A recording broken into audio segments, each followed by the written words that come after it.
ಇವತ್ತಿನ ಆಧ್ಯಾತ್ಮಿಕ ಅಂಶ ಏನಂದ್ರೆ ನಮ್ಮ ಎಲ್ಲ ರೋಗಗಳಿಗೂ ಕಾರಣ ಬಂದು ಮನಸ್ಸಿಂದ ಬಂದಿರುವುದೇ ಎಲ್ಲ ರೋಗಗಳು. ಅದಕ್ಕೆ ವಾಸಿ ಮಾಡ್ಕೊಳಕ್ಕೆ ಆಧ್ಯಾತ್ಮಿಕ ಮಾರ್ಗಗಳು ಏನಿದೆ. ಎಲ್ಲಾ ರೋಗಗಳನ್ನು ನಾವು ಗುಣಪಡಿಸ್ಕೋಬಹುದು, ಆದ್ರೆ ಆಧ್ಯಾತ್ಮಿಕ ಮಾರ್ಗದಿಂದ ನಾವು ಗುಣಪಡಿಸ್ಕೋಬಹುದು. ಈ ಅದ್ಭುತ ಅಂಶನು, ಈ ಅದ್ಭುತ ಜ್ಞಾನವನ್ನು ತಿಳ್ಕೊಳ್ಳೋಣ. ಈಗಾಗಲೇ ಮೇಡಮ್ ಕಲಾವತಿ ಅವರು ಜಾಯ್ನ್ ಆಗಿದ್ದಾರೆ, ಈ ವೇದಿಕೆ ಆಫೀಸರ್. ವೆಲ್ಕಮ್ ಟು ಮೇಡಮ್, ತಮಗೆ ಸ್ವಾಗತ. Thank you sir, thank you.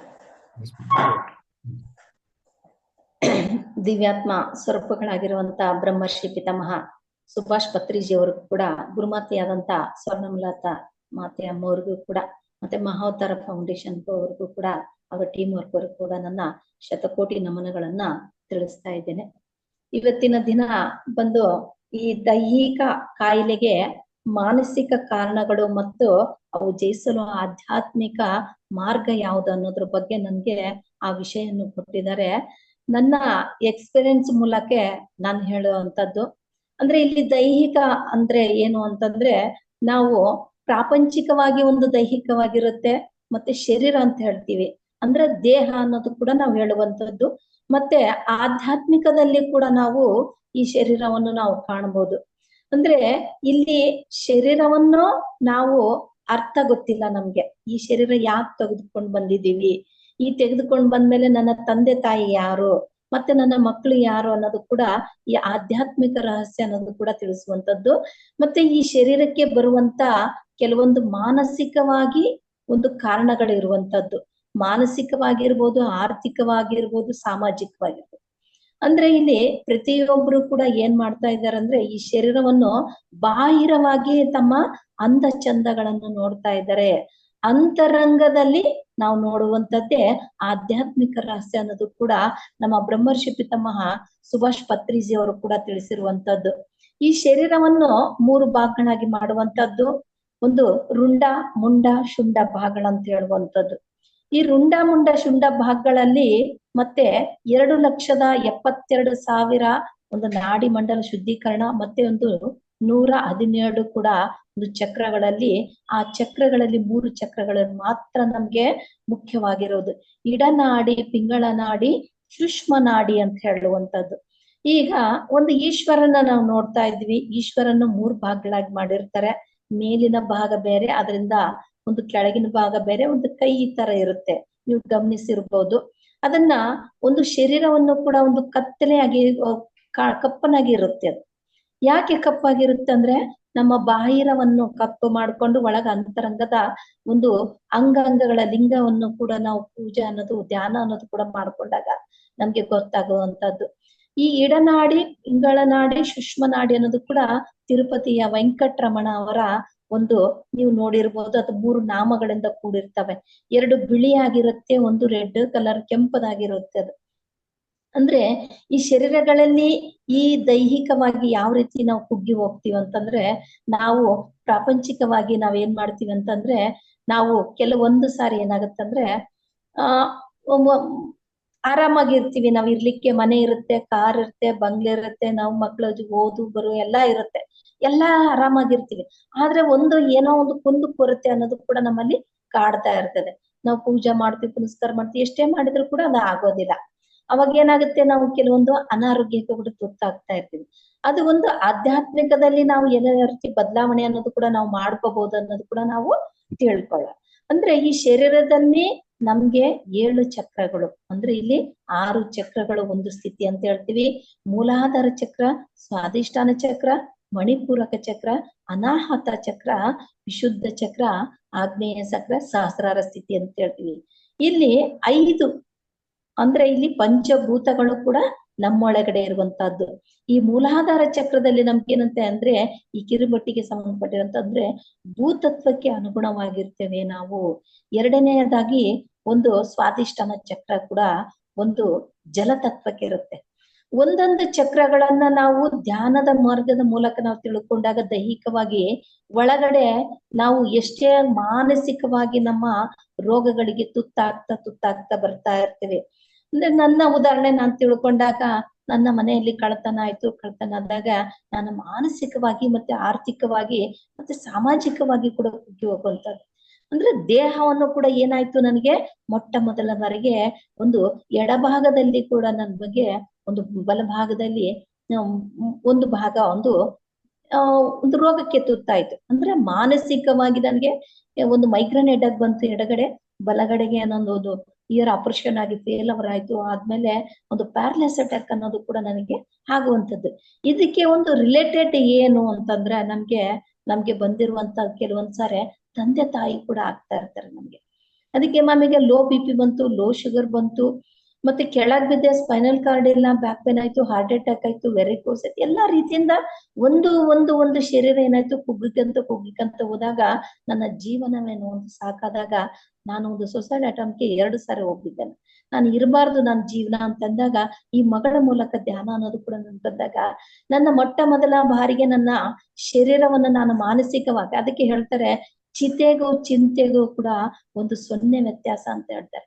ಚಿತೆ ದೇಹವನ್ನು ಸುಡುತ್ತೆ, ಚಿಂತೆ ಈ ಮಾನಸಿಕವಾಗಿ ಅನ್ನೋದು ಸುಡ್ತಾ ಇರ್ತದೆ ಒಳಗಡೆ.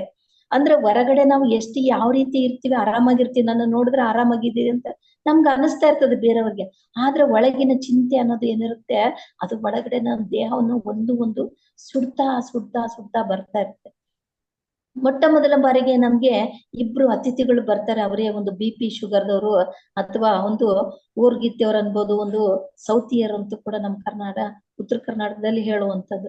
ಅಂದ್ರೆ ಇಲ್ಲಿ ಮೂಲಾಧಾರ ಚಕ್ರಕ್ಕೆ ನಾವೇನ್ ಹೇಳ್ತೀವಿ, BP ಬಂತು ಮತ್ತೆ ಅದಕ್ಕೆ ಉಪ್ಪು ತಿಂದ್ರೆ BP ಬರುತ್ತೆ ಅಂತ ಹೇಳ್ತಾರೆ. ಯಾವ್ದ್ರಿ ಉಪ್ಪು ತಿಂದ್ರೆ BP ಬರೋದಿಲ್ಲ.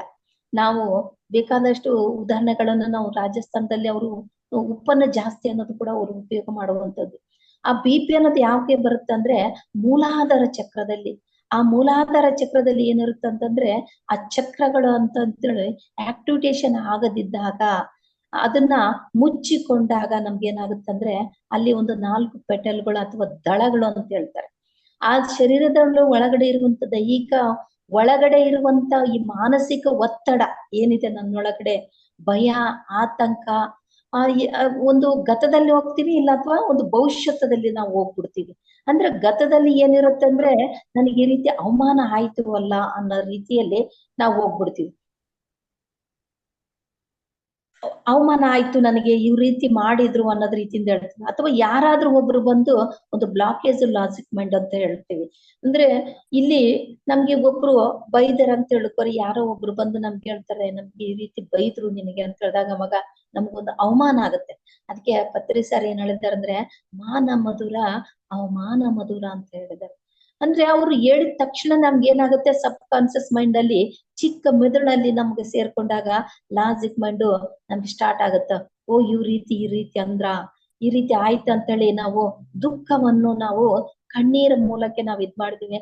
ಆ ಫ್ರಸ್ಟ್ರೇಷನ್ ಅನ್ನೋದು ಏನಾಗುತ್ತೆ ಆ ಮೂಲಾಧಾರ ಚಕ್ರಕ್ಕೆ ಸೇರಿದಾಗ ನಮ್ಗೆ BP ಬರೋದಷ್ಟು ಸ್ಟಾರ್ಟ್ ಆಗುತ್ತೆ. ಒಂದು ತರ ಭಯ, ಅಲ್ಲಿ ಏನಾಗಿದೆ ಏನಿಲ್ಲ ಅನ್ನೋದು ಕೂಡ ನಮ್ಗೆ ಭಯ ಸ್ಟಾರ್ಟ್ ಆಗುತ್ತೆ.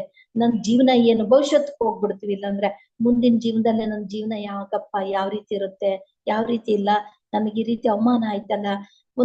ಅದಕ್ಕೆ ಈಶ್ವರ ಹೇಳಿರೋದು ಒಂದು ವಿಭೂತಿ 3 ಪಟ್ಟಲ್ಲೇ ನಿನ್ನ ಕಷ್ಟ ನಷ್ಟ ದುಃಖದಿಂದ ನಿನ್ನ ಶರೀರ ಮನಸ್ಸು ಬುದ್ಧಿಯಿಂದ ಹೊರಗೆ ಬಾ. ಏನಾದ್ರೂ ಬಂದ್ರು ಕೂಡ ನಿನಗೊಂದು ದಾರಿ ಇದೆ, ಆ ದಾರಿಯನ್ನು ಹುಡುಕು ನೀನು. ನಾವೇನ್ ಮಾಡ್ತಿದ್ದೇವೆ ಅಂದ್ರೆ ಒಂದು ಮಾಯಾ ಪ್ರಪಂಚದಲ್ಲಿ ಬಿದ್ದಿದೀವಿ. ಅಜ್ಞಾನ ಅಹಂಕಾರದಿಂದ ನಾವು ಮೆರಿತಾ ಇದ್ದೀವಿ ಇವತ್ತ ನಾವು.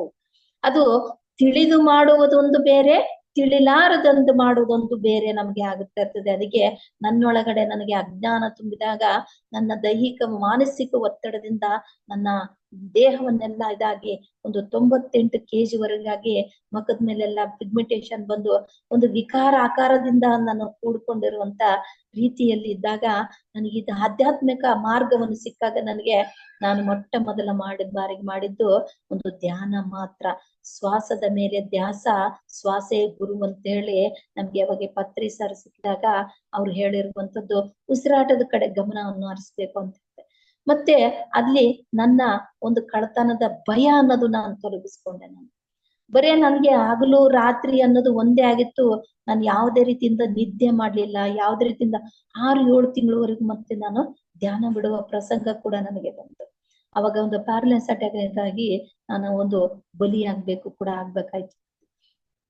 ಅಂದ್ರೆ ಪ್ರತಿಯೊಂದು ಕೂಡ ನಾವೇನ್ ಮಾಡ್ತೀವಿ, ದಾರಿಯನ್ನು ಹುಡುಕಲ್ಲ. ಅದಕ್ಕೆ ನಮ್ಗೆ ಯಾವಾಗ ಟೈಮ್ ಸಿಗ್ತದೆ ಆ ಕಣ್ ಮುಚ್ಕೊಂಡು ಕೂತ್ಕೊಳ್ಳಿ, ಕಣ್ ಮುಚ್ಕೊಂಡು ಕೂತ್ಕೊಳ್ಳಿ ಅಂತ ಯಾಕೆ ಹೇಳ್ತಾ ಇದ್ದಾರೆ, ಯಾಕೆ ಜೂಮ್ ಶಿಕ್ಷಣಗಳು ಕೂಡ ಯಾಕೆ ಮಾಡ್ತಾರೆ ಅಂದ್ರೆ, ಅವಕಾಶ ಸಿಕ್ಕಿದಾಗೆಲ್ಲ ನಮ್ಗೆ ತಿಳಿಸಿದ್ದಾರೆ. ಪ್ರಾಪಂಚಿಕವಾಗಿ ನಮ್ಗೆ ಬಿಟ್ಟು ಕಾರು ಬೇಕು, ಬಂಗ್ಲೆ ಬೇಕು, ನೌಕರಿ ಬೇಕು, ಎಲ್ಲ ಬಿಟ್ಟು ಎಲ್ಲ ಆಯ್ತು. ಈಗ ಅದರಿಂದ ನಾವು ಹೊರಗ್ ಬರ್ಬೇಕು. ನಾವೇನ್ ಮಾಡ್ತೀವಿ, ಹಣ ಇದ್ರೆ ನಾವ್ ಇದನ್ನ ಕೊಂಡ್ಕೊಂತೀವಿ, ಹಣ ಇಲ್ದಿದ್ರೆ ನಮ್ಗೆ ಈ ರೀತಿ ಆಯ್ತು, ನಮ್ಗೆ ಅಲ್ಲಿ ಮರ್ಯಾದೆ ಸಿಕ್ಕಿಲ್ಲ, ನಮ್ಗೆ ಆ ರೀತಿ ಅಂತ ಹೇಳ್ತೀವಿ. ಆದ್ರೆ ಹಣದ ಅವಶ್ಯಕತೆ ಎಷ್ಟು ಇದೆಯೋ ಅನ್ನೋದನ್ನು ಅಷ್ಟ್ರ ಮಟ್ಟಿಗೂ ಕೂಡ ನಾವು ಇರ್ಬೇಕು ಅನ್ನೋದು ಕೂಡ ನಾವ್ ಇರ್ಬೇಕಿಲ್ಲಿ. ಅದಕ್ಕೆ ನಮ್ಮ ಶರೀರವನ್ನು ಕೂಡ ಮಾನಸಿಕ ಪರಿಸ್ಥಿತಿಯಲ್ಲೂ ಕೂಡ ನಾವು ತೆಗೆದುಕೊಳ್ಳುವಂತದ್ದೇ. ಅಂದ್ರೆ ಇಲ್ಲಿ ಮೂಲಾಧಾರ ಚಕ್ರದಲ್ಲಿ ನಮ್ಗೆ BP ಬರುವಂತ, ಯಾವಾಗ ಆ ಚಕ್ರ 4 ದಳಗಳಿಂದ ಕೂಡಿರ್ತದೆ, ಅದು ಮುಚ್ಕೊಂಡೋಗಿರುತ್ತೆ. ಅದಕ್ಕೆ ರೆಡ್ ಕಲರ್ ಅಥವಾ ಕೆಂಪು ಎನರ್ಜಿ ಅಂತ ಹೇಳ್ತೀವಿ. ಮತ್ತೆ ಮಹಿಳೆಯರಿಗೂ ಕೂಡ ಒಂದು ಋತುಸ್ರಾವ ಕೂಡ ನಾವು ಹೇಳುವಂತದ್ದು. ಎರಡನೇದಾಗಿ ಸ್ವಾದಿಷ್ಠಾನ ಚಕ್ರ ಅಂತ ಹೇಳ್ತೀವಿ. ಆ ಸ್ವಾದಿಷ್ಠಾನ ಚಕ್ರಗಳು ಯಾವಾಗ ಮುಚ್ಕೊಂಡಾಗ ಆ ಗರ್ಭ ಸಂಚದಲ್ಲಿ ಇಲ್ಲಿ ನೋ ಅಟ್ಯಾಚ್ಮೆಂಟ್ ನೋ ಡಿಟ್ಯಾಚ್ಮೆಂಟ್ ಅಂತ ಹೇಳ್ತಾರೆ. ಅಂದ್ರೆ ಯಾವುದೇ ರೀತಿಯಾದ ನಾವು ಅತಿಯಾಗಿ ಹಚ್ಕೊಂಡ್ಬಿಡ್ತೀವಿ, ಅತಿವೃಷ್ಟಿ ಮಾಡ್ತೀವಿ, ಇಲ್ಲ ಅನಾವೃಷ್ಟಿ ಕೂಡ ನಾವು ಮಾಡುವಂತದ್ದು. ಅದು ಮಾಡೋದ್ರಿಂದ ಏನಾಗುತ್ತೆ, ನಾವು ಒಬ್ಬರನ್ನ ಅತಿ ಪ್ರೀತಿಯಾಗಿ ತೋರಿಸ್ಬಿಡ್ತೀವಿ. ಆ ಪ್ರೀತಿ ತೋರ್ಸೋದ್ರಿಂದ ಅವ್ರು ತೋರ್ಸದಿದ್ದಾಗ ಏನಂತೆ ನಮ್ಗೆ ದುಃಖವನ್ನ ಆಗುತ್ತೆ.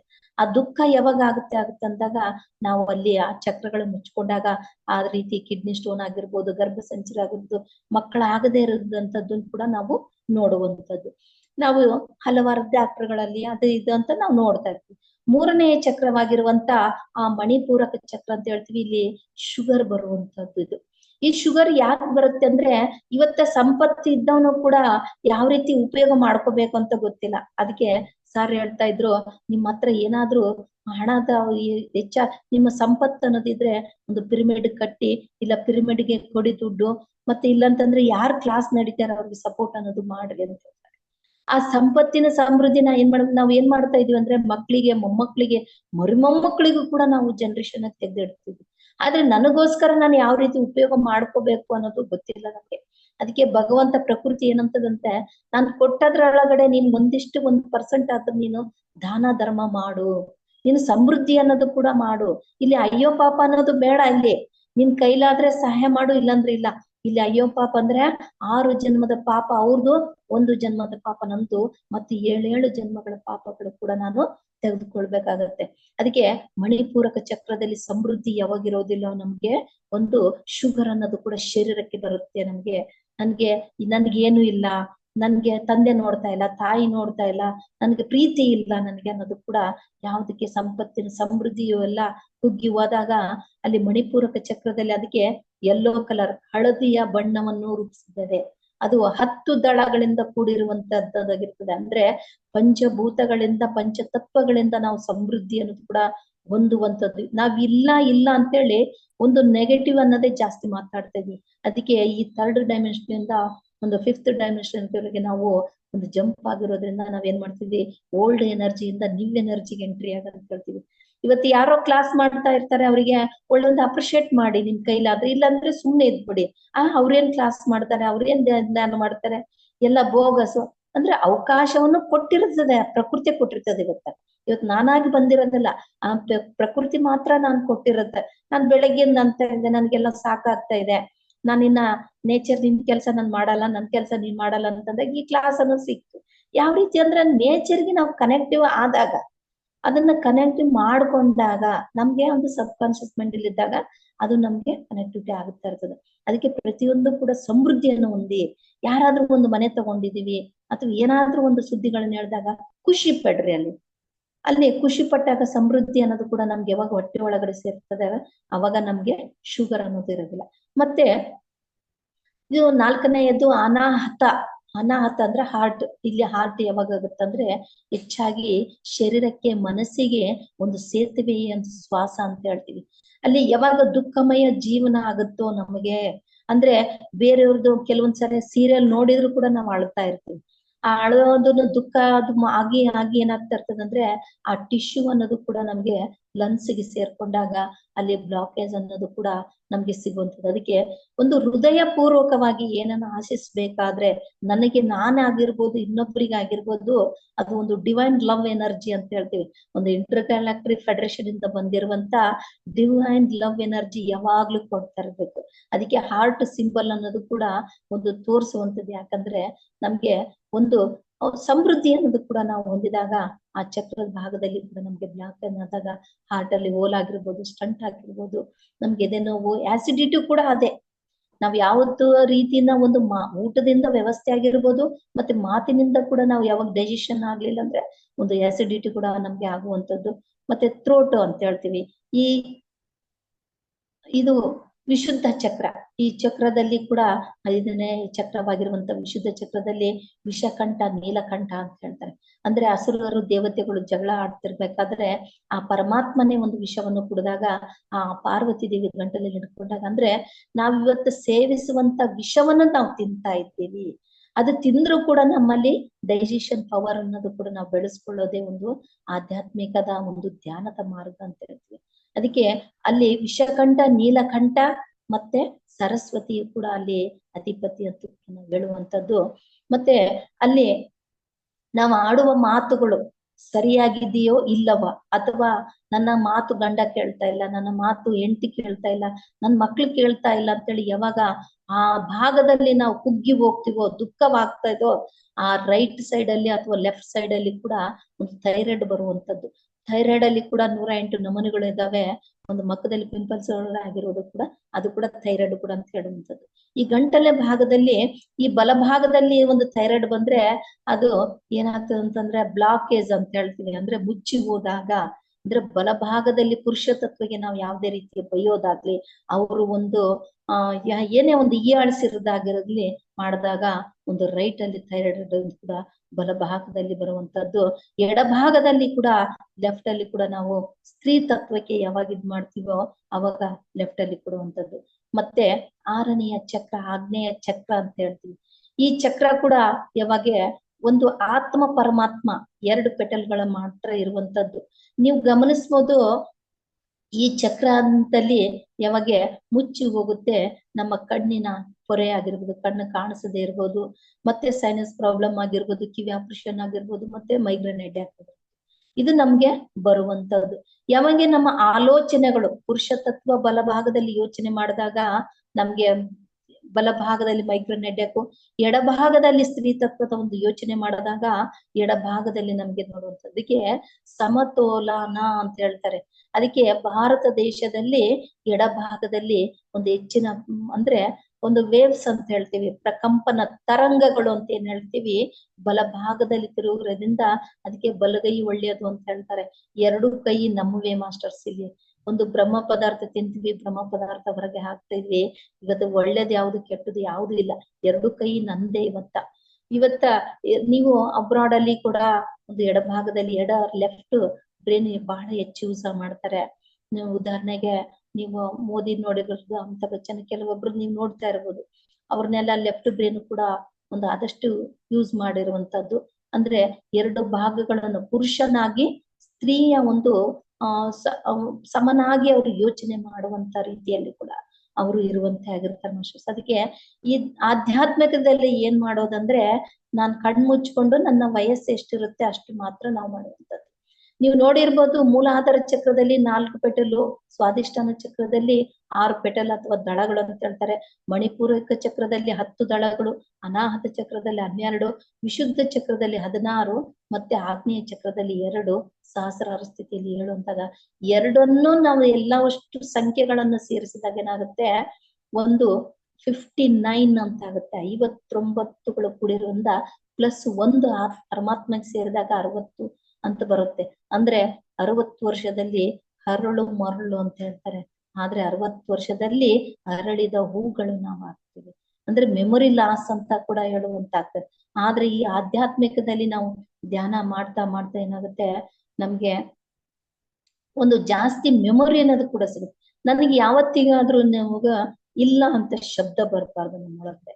ನನಗೆ ನಾವೇನ್ ಮಾಡ್ತಾ ಇದೀವಿ ಅಂದ್ರೆ, ಇವತ್ತ ನಾನ್ ಬೆಳಗ್ಗೆ ಎದ್ದ ತಕ್ಷಣನೇ ನಾನು BP ಗುಳಿಗೆ ಹಾಕೋಬೇಕು, BP ಗುಳಿಗೆ ಡಾಕ್ಟರ್ನ ಕನ್ಸಲ್ಟ್ ಮಾಡ್ಬೇಕು, ಡಾಕ್ಟರ್ನ ಕನ್ಸಲ್ಟ್, ಈ ರೀತಿ ಫೋನ್ ಬಂದ ತಕ್ಷಣನೇ ನನ್ಗೆ BP ನಿಮ್ದು ಯಾವ ರೀತಿ ಇದೆ ಅಂತ ಅವ್ರು ಕೇಳ್ಬೇಕು, ನಮ್ಗೆ ಈ ರೀತಿ BP ಇದೆ ಅಂತ. ಇವತ್ತಿನಿಂದ ಈ ಕ್ಷಣದಿಂದ ಏನಾಗ್ತಾ ಇದೆ, ನೀವು ಟ್ಯಾಬ್ಲೆಟ್ ಹಾಕೋಬೇಕಾದ್ರೆ ಇವತ್ತು ಇದೇ ಲಾಸ್ಟ್ ಟ್ಯಾಬ್ಲೆಟ್ ನಾನು ಹಾಕೊಂತಾ ಇದ್ದೀನಿ, ನನ್ಗೆ ಯಾವುದೇ ರೀತಿಯಾದ ದೈಹಿಕವಾಗಿ ಕಾಯಿಲೆ ಇಲ್ಲ ನನಗೆ ಅಂತೇಳಿ ಹಾಕೊಂತ ನೀವು ಬಂದಾಗ ಅದು ಒಂದು ಇಂಟೆನ್ಷನ್ ಕೊಟ್ಟಂಗಂತೆ. ಈ ಶರೀರಕ್ಕೂ ಕೂಡ ಮನಸ್ಸು ಇರುತ್ತೆ ನಿಮ್ಗೆ. ನೀವು ಮಾತಾಡಿ ಇದ್ರ ಜೊತೆಗೆ, ನೀವು ಧ್ಯಾನಕ್ಕೆ ಕುಂತಾಗ ಎಲ್ಲಿ ನೋವುಗಳಿರುತ್ತೆ ಅದು ಶ್ವಾಸದ ಕಡೆ ಗಮನ ಹರಿಸಿ. ಒಂದೊಂದು ರೋಗಗಳಿಗೆ ಒಂದೊಂದು ತಾಸು ಹೋದ್ರೆ ಕುಂದಿರ್ಬೇಕು. 60 ನಿಮಿಷಗಳಲ್ಲಿ ನೀವು ಒಂದು ತಾಸಿನಲ್ಲಿ 20 ನಿಮಿಷದಲ್ಲಿ ನಿಮ್ಗೆ ಆ ಭಾಗದಲ್ಲಿ ಜಾಗದಲ್ಲಿ ಕೂತ್ಕೊಳ್ಳುವಂತ ಒಂದು ಕೆಪಾಸಿಟಿ ಅಥವಾ ಒಂದು ಎನರ್ಜಿ ಅಂತ ಹೇಳ್ತೀವಿ, ಒಂದು ಪೋರ್ಟಲ್ ಎನರ್ಜಿ ಅರ್ಥ ಭೂಮಿಯಿಂದ ಮತ್ತೆ ಒಂದು ಆಕಾಶದಿಂದ ನಾವು ರಿಸೀವ್ ಮಾಡ್ಕೊಂತೀವಿ. ಬ್ರಹ್ಮರಂಧ್ರದಲ್ಲಿ ಮಾಡ್ಕೊಂಡಾಗ ಏನಾಗುತ್ತೆ ಅಂದ್ರೆ ನಮ್ಗೆ 1 ಸೆಕೆಂಡ್ ಮಾತ್ರ ಒಂದು ಆ ಆ ಜಾಗದಿಂದ ಏನಾಗುತ್ತೆ ಅಂದ್ರೆ ಸ್ಪ್ರೋ ಅಂತ ಹೇಳ್ತೀವಿ. ಅಂದ್ರೆ ನಾವು ಮರು ಅನ್ನೋದು ಕೂಡ ಈ ಶರೀರದಿಂದ ನಾವು ಬೇರೆ ಭಾಗದಲ್ಲಿ ನಾವು ಹೋಗಿ ನಮ್ಮ ಕನಸಿನ ರೂಪಗಳಲ್ಲಿ ಕಳ್ತೀವಿ. ಅಂದ್ರೆ ಇಲ್ಲಿ ನನ್ಗೆ ಮೈಗ್ರೇನ್ ಹೆಡ್ಡಕ್ಕೂ ಕೂಡ ಒಂದು ಆಸ್ಟ್ರೇಲಿಯಾ ಸೇತ್ ವರ್ಕ್ಶಾಪ್ ಅಲ್ಲಿ ಕೌನ್ಸಿಲಿಂಗ್ ಟೀಚರ್ ಆಗಿರೋದ್ರಿಂದ ನಾವಲ್ಲಿ ಸಾಕಷ್ಟು ಸೇವೆಯನ್ನು ಕೂಡ ನಾವು ಮಾಡ್ತಾ ಇದ್ವಿ. ಫಸ್ಟ್ ಸ್ಟಾರ್ಟಿಂಗ್ ಕೊಡ್ಬೇಕಾದ್ರೆ ನನ್ನ ಒಂದು ಧ್ಯಾನದಿಂದನೇ ಮೈಗ್ರೇನ್ ಹೆಡ್ಡಕ್ ಹೋಗಿದೆ, ಮತ್ತೆ ಯೂಟ್ರಸ್ ಆಪರೇಷನ್ ಆಗಿದೆ, ಮತ್ತೆ ಕೈದು ಒಂದು ಆಪರೇಷನ್ ಆಗಿದೆ, ಹಾರ್ಟಿಂದ ಒಂದು ಆಪರೇಷನ್ ಆಗಿದೆ. ಮತ್ತೆ ಪ್ರತಿಯೊಂದಕ್ಕೂ ಕೂಡ ನನ್ನ ಒಂದು ಧ್ಯಾನದಲ್ಲೇ ಮೊಟ್ಟ ಮೊದಲ ಬಾರಿಗೆ ಹೇಳ್ಬೇಕಂದ್ರೆ ಒಂದು ಧ್ಯಾನದಲ್ಲಿ ನನಗೆ ಮೈಗ್ರೇನ್ ಹೆಡ್ಡೇಕು 18 ವರ್ಷದವರೆಗಿತ್ತು. ಅಂದ್ರೆ ನಾನು ಕುಗ್ಗುತ್ತಾ ಇದ್ದೆ. ನನ್ಗೆ ಈ ರೀತಿ ಆಯ್ತು ಪ್ರತಿನಿತ್ಯ ಅಳದೆ ಹೇಳೋದು, ಅದು ಊಟ ಇಲ್ಲ, ನಿದ್ದೆ ಇಲ್ಲ, ಏನು ಇಲ್ದಾಗ ಏನಾಗುತ್ತೆ ನನ್ಗೆ ಮೈಗ್ರೇನ್ ಹೆಡ್ಡೇಕ್ ವಿಚಿತ್ರ ಅಂದ್ರೆ ವಿಚಿತ್ರ. ಆ ಭಾಗದಲ್ಲೆಲ್ಲ ಸುಟ್ಟಿದಾರೆ ನನಗೆಲ್ಲ. ಅದು ಏನ್ ಮಾಡ್ಕೊಂಡ್ರು ಕಡಿಮೆ ಆಗ್ತಿದಿಲ್ಲ. ಧ್ಯಾನಕ್ಕೆ ನಾನು ಆ ಭಾಗದಲ್ಲಿ ಕೂತ್ಕೊಂಡಾಗ ಹಾಸ್ಟೆಲ್ ಸರ್ಜರಿ ಅಂತ ಹೇಳಿ ಕೂತ್ಕೊಂಡಾಗ ನನ್ಗೆ ವಾಲ್ಮೀಕಿ ಮಹರ್ಷಿಗಳು ಕೂತಿದ್ರು, ಮತ್ತೆ ಯುಕ್ತೇಶ್ವರ ಗುರಿ ತ್ರಿಶೂಲ್ ಹಿಡ್ಕೊಂಡು ನಿಂತಾಗ ಆ ಒಂದು ಅಲೋಪತಿ ಅಂದ್ರೆ ಒಂದು ಇಂಗ್ಲಿಷ್ ಔಷಧವನ್ನು ಒಂದು ಟ್ಯಾಬ್ಲೆಟ್ ಮೂಲಕ ಅವ್ರು ಹಾಕಿದಾಗ ನನ್ನ ಒಂದು ತಲೆಯಲ್ಲಿ ತೂತು ಇದೆ, ಒಂದು ಹೋಲ್ ಇದೆ ಅಂತ ತೋರಿಸಿದಾಗ ಅವರು ಒಂದು ಇಂಗ್ಲಿಷ್ ಔಷಧ ಒಂದು ಬಿಳಿ ಆಕಾರದಲ್ಲಿ ಒಂದು ಟ್ಯಾಬ್ಲೆಟ್ ಹಾಕಿದಾಗ ಅದು ನನ್ಗೆ ತೋರಿಸಿದಾಗ ಕೇಳಿದ್ರು. ಮತ್ತೆ ವಾಲ್ಮೀಕಿ ಮಹರ್ಷಿಗಳು ಕೇಳಿದ್ರು, ನಿನ್ ಕಡಿಮೆ ಆಯ್ತಾ ಅಂದ್ರೆ, ಇಲ್ಲ ಸ್ವಾಮಿ ಗುರುಗಳೇ ನನ್ಗೆ ಆಗಿಲ್ಲ ಅಂದ್ರೆ, ಸರಿ ನಾನೊಂದು ಔಷಧ ಹಾಕ್ತೀನಿ ಅಂತೇಳಿ ಅವ್ರು ಒಂದು ಗ್ರೈಫ್ ವಾಟರ್ ಇರುವಂತ ಒಂದು ಬಾಟಲ್ ಅಲ್ಲಿ ಒಂದು ಹಳದಿ ಕಲರ್ ಇರುವಂತ ಒಂದು ಯೆಲ್ಲೋ ಕಲರ್ ಎನರ್ಜಿ ಅನ್ನೋದು ಕೂಡ ನನ್ನ ತಲೆ ಭಾಗದಲ್ಲಿ ಒಳಗಡೆ ಹಾಕಿದ್ರು. ಆ ಯುಕ್ತೇಶ್ವರ ಗುರುಗಳು ಬಂದು 3 ಸಾರಿ ಆ ತ್ರಿಶೂಲದಿಂದ ಈ ರೀತಿ ತಿರುಗಿಸಿ ಅಂದ್ರೆ ಟಕ್ ಅಂದಾಗ ನನಗೆ ಅವತ್ತಿನಿಂದ ಹಿಡಿದು ಇವತ್ತಿನವರೆಗೂ ನನಗೆ ಮೈಗ್ರೇನ್ ಹೆಡ್ಡೇಕ್ ಇಲ್ಲ. 12 ವರ್ಷದಿಂದ ನನ್ನ ಮೈಗ್ರೇನ್ ಹೆಡ್ಡೇಕ್ ಇಲ್ಲ. ಮತ್ತೆ ನನಗೆ ಒಂದು ಹಾರ್ಟ್ ಅಟ್ಯಾಕ್ ಒಂದು ಹಾಗೆ ಬಂದ್ಮೇಲೆ ಒಂದು ಇಲ್ಲಿಂದ ನರಗಳು ಕೈವರೆಗೂ ಈ ಭಾಗದಲ್ಲಿ ಕೈ ಎರಿತಾ ಇತ್ತು. ಒಂದು ಗ್ಲಾಸ್ ನೀರ್ ಹಿಡ್ಕೊಂಡ್ರು ಬೀಳ್ತಾ ಇತ್ತು, ಕೈಯಲ್ಲಿ ಎಣ್ಣೆ ಬಿದ್ದ ಹಿಡ್ಕೊಂಡ್ರೆ ಏನಾದ್ರೂ ಜಾರಿ ಬೀಳುವಂತದ್ದು. ಕೈಗೆ ಒಂದು ICU ನಲ್ಲಿ ಜಾಸ್ತಿ ಆಸ್ಪತ್ರೆ ಇರೋದ್ರಿಂದ ನನ್ಗೆ ಒಟ್ಟ ನರಗಳು ಎಲ್ಲ ಒಂದು ಆರ್ಥೋಟಿಸ್ ಇರೋದ್ರಿಂದ ನನ್ಗೆ ನರಗಳೆಲ್ಲ ಇದಾಗ್ತಿತ್ತು. ಕೈ ಮಲಗೋಂಗಿಲ್ಲ. 18 ವರ್ಷದವರೆಗೂ ನಾ ಮಲಗಿಲ್ಲ. ಕಾಲ್ಗಳಿಗೆ ರೀತಿ ಮಾಡ್ಕೋಬೇಕು, ಕೈ ಈ ರೀತಿ ಹೊಟ್ಟೆ ಮೇಲೆ ಇಟ್ಕೋಬೇಕು, ಕೈ ಮೇಲೆ ದಾರ ಕಟ್ಕೊಂಡು ನಾ ಮಲಗ್ಬೇಕು. ಈ ರೀತಿ ಸ್ವಲ್ಪ ಏನಾದ್ರೂ ಹಿಂಗ್ ಇಟ್ಕೊಂಡ್ ಒಂದ್ ಸ್ವಲ್ಪ ಏನಾದ್ರೂ ಆಯ್ತಂದ್ರೆ ಎಚ್ಚರ ಆಗೋದು. ಅದನ್ನೆಲ್ಲಾ ನರಗಳು ಬಂದು ಇಲ್ಲೆಲ್ಲ ಸೇರಿ ಒಂದು ಮೂಟೆ ಕಟ್ತಾರ. ಒಂದು ತಿರುಣಿ ತರ ತಿರ್ಸಿದಾಗ ಯಾವ ರೀತಿ ಇದಿರುತ್ತೆ ಟೈಟ್ ಆಗುತ್ತೆ ಆ ತರ ಆಗೋದು, ಅಳೋದು ಅಂತ ಇಲ್ಲೊಂದು ಗಂಟು ತರ ಆಗ್ಬಿಟ್ಟಿತ್ತು. ಅವಾಗ ಒಂದು ಭಾಸ್ಕರ್ ಸರ್ ಅಂತ ಹೇಳಿ ನಮ್ಗೆ ಅವರು ಒಂದು ಟೀಚರ್ ಟ್ರೈನಿಂಗ್ ಕೊಟ್ಟಿದ್ರಿಂದ ಅವ್ರು ಉಗುರಿನಿಂದ ಈ ಕೈ ಬೆರಳುಗಳಿಂದ ಈ ರೀತಿ ಕಟ್ ಮಾಡಿ 2 ಭಾಗಗಳನ್ನು ಮಾಡಿ ತೋರ್ಸಿದ್ರು.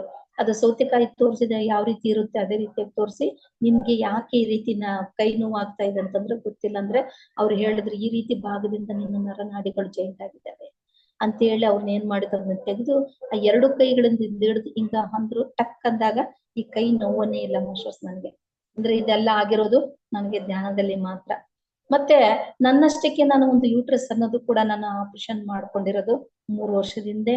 ನನ್ಗೆ ಒಂದು ಬ್ಲೀಡಿಂಗ್ ಹೋಗ್ತಾ ಇತ್ತು. 11 ದಿವಸವರೆಗೂ ನನ್ಗೆ ಬ್ಲೀಡಿಂಗ್ ಅದು ಹೋಗ್ತಾ ಇರ್ಬೇಕಾದ್ರೆ ಅದು ಏನು 11 ದಿವಸವರೆಗೂ 5 ದಿವಸ ಆದ್ಮೇಲೆ 11 ದಿವಸವರೆಗೂ ಆಯ್ತು, ಇದೇನು ನನಗೆ ಯಾವ್ದು ಸರಿ ಕಾಣ್ತಾ ಇಲ್ಲ, ಮದುವೆ ಒಂದು ಗಡ್ಬಡಿಲಿ ಆಗಿಲ್ಲ ಅಂತ ಹೇಳಿ ಎಲ್ಲ ಮದ್ವೆ ಮುಗಿದ್ಮೇಲೆ ಮನೆಯಲ್ಲಿ ಒಂದು ಜಾಗದಲ್ಲಿ ಕೂತ್ಕೊಂಡು ಅದಕ್ಕೋಸ್ಕರ ನಾನು ರಿಕ್ವೆಸ್ಟ್ ಮಾಡ್ಕೊಂಡು ಯಾಕಂತೇಳಿ ಆ ಹೊಟ್ಟೆ ಮೇಲೆ ಕೈ ಹಿಡ್ಕೊಂಡು ಅದು ಒಂದು ಸ್ವಾದಿಷ್ಠನ ಚಕ್ರದಲ್ಲಿ ಹಿಡ್ಕೊಂಡು ನಾ ಕಣ್ ಮುಚ್ಚಿದಾಗ ಒಂದು 3 ತಾಸುವರೆಗೆ ಧ್ಯಾನ ಮಾಡಿದಾಗ ಅವಾಗ ಹೇಳ್ತು, ಮೊಟ್ಟ ಮೊದಲ ಬಾರಿಗೆ ನೀನು ಜಿಪ್ ಅನ್ನು ತೆಗಿ ಅಂತ ಹೇಳ್ತು.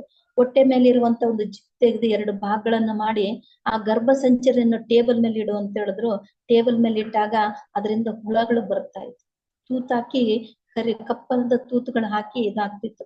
ಅವಾಗ ಮಾಸ್ಟರ್ಸ್ ಬಂದ್ ಏನಂತಂದ್ರೆ, ನಿನ್ನ ಗರ್ಭದಲ್ಲಿ ಯಾಕೆ ಬ್ಲೀಡಿಂಗ್ ಆಗ್ತಾ ಇದೆ, ರಕ್ತಸ್ರಾವ ಆಗ್ತದೆ, ಆ ಭಾಗದಲ್ಲಿ ಹುಳಗಳಿದ್ದೇವೆ, ನಿನ್ಗೊಂದು ಶವರ್ ತಗೊಂಡು ಕ್ಲೀನ್ ಮಾಡ್ಬೇಕು ಅಂತ ಹೇಳಿ ಆ ಸ್ವಚ್ಛವನ್ನ ಮಾಡಿದಾಗ ಅದನ್ನ ತಗೊಂಡು ಮತ್ತೆ ಗರ್ಭದಲ್ಲಿ ಇಟ್ಟು ಮತ್ತೆ ಜಿಪ್ ಹಾಕೊಂಡಾಗ ನನಗೆ ಆ ಬ್ಲೀಡಿಂಗ್ ಅನ್ನೋದು ಕೂಡ ನನಗೆ ಆಗ್ಲಿಲ್ಲ. ಅಷ್ಟು ಸರ್ಜರಿ ಅನ್ನೋದು ಕೂಡ ನಮ್ಮೊಳಗಡೆ ಆಗ್ತಾ ಇರ್ತದೆ. ಅಂದ್ರೆ ಕೆಲವೊಬ್ಬರಿಗೆ ಕಾಣ್ಬೋದು, ಕಾಣದೇ ಇರ್ಬೋದು. ಇದು ನನ್ನ ಪರ್ಸನಲ್, ನಾನ್ ಧ್ಯಾನ ಸಾಧನೆಯಲ್ಲಿ ಮಾಡಿರುವಂತದ್ದನ್ನ ನನಗೆ ಅವರು ತೋರ್ಸಿದ್ರು. ಪ್ರತಿಯೊಂದಕ್ಕೂ ಕೂಡ ನನಗೆ ಏನೇ ಮಾಡಿದ್ರು, ಬ್ಯಾಕ್ ಪೇನ್, ಸ್ಪೈನಲ್ ಕಾರ್ಡ್, ನಾನ್ ಕೆಳಗ್ ಬಿದ್ದು ನನ್ ಬೋನ್ ಈ ರೀತಿ ಆಗಿತ್ತು. ಆ ಬೋನ್ ಅಂದ್ರೆ ಧ್ಯಾನಕ್ಕೆ ಕುಂತಾಗ ಕೂಡ ಅದು ಬೆಲ್ಟ್ ಅನ್ನು ಯಾವ ರೀತಿ ಇರುತ್ತೆ ಆ ರೀತಿ ಅಂತ ಈಗ ಈ ರೀತಿ ಫಿಟ್ನೆಸ್ ಮಾಡಿದ್ರು. 18 ವರ್ಷದವರೆಗೂ ಕೂಡ ನಾನು ಬೆಲ್ಟ್ ಹಾಕಿರೋದು. ಈಗ ಯಾವ್ದೇ ರೀತಿಯಿಂದ ಬೆಲ್ಟ್ ಹಾಕಲ್ಲ. 10 ಕಿಲೋಮೀಟರ್ ರ್ಯಾಲಿ ಮಾಡ್ತಾ ಇರ್ತೀವಿ, ಎಲ್ಲೇ ಹೋದ್ರು ಜರ್ನಿ ಮಾಡ್ತೀವಿ. ಎಲ್ಲಾ ರೀತಿಯಿಂದ ಕೂಡ ನನಗೆ ಆಧ್ಯಾತ್ಮಿಕದಲ್ಲಿ ಕೂಡ ಈ ದೈಹಿಕವಾಗಿರುವಂತ ಕಾಯಿಲೆಗಳು ಕೂಡ ಮತ್ತು ಮಾನಸಿಕವಾಗಿ ಬಂದಿರುವಂತದ್ದನ್ನ ಆಧ್ಯಾತ್ಮಿಕ ಮಾರ್ಗದಲ್ಲಿ ನಾನು ನನ್ನ ಅನುಭವವನ್ನು ಕೂಡ ನಾನು ಕಂಡಿದ್ದೇನೆ. ಪ್ರತಿಯೊಬ್ರು ಏನಿಲ್ಲ, ನಿಮ್ಮ ವಯಸ್ಸು ಎಷ್ಟಿರುತ್ತೆ, ಈಗ 3 ಹೊತ್ತು ಯಾವ ರೀತಿ ಊಟ ಮಾಡ್ತೀವೋ ಅದೇ ರೀತಿ ಮಾಡಿ. ಟಿಫಿನು, ಸ್ನಾಕ್ಸ್, ಕಾಫಿ, ಟೀ ಅಂತ ಹೇಳ್ತೀವಿ, ಯಾವ ರೀತಿ ಇರುತ್ತೆ ಅದೇ ರೀತಿಯಾಗಿ ನಾವು ಧ್ಯಾನ ಮಾಡ್ಬೇಕು ಅಂತ ಕೂಡ ಹೇಳ್ತಾ ಇರ್ತೀವಿ. ಓಕೆ ಸರ್, ಟೈಮ್ ಆಯ್ತಾ?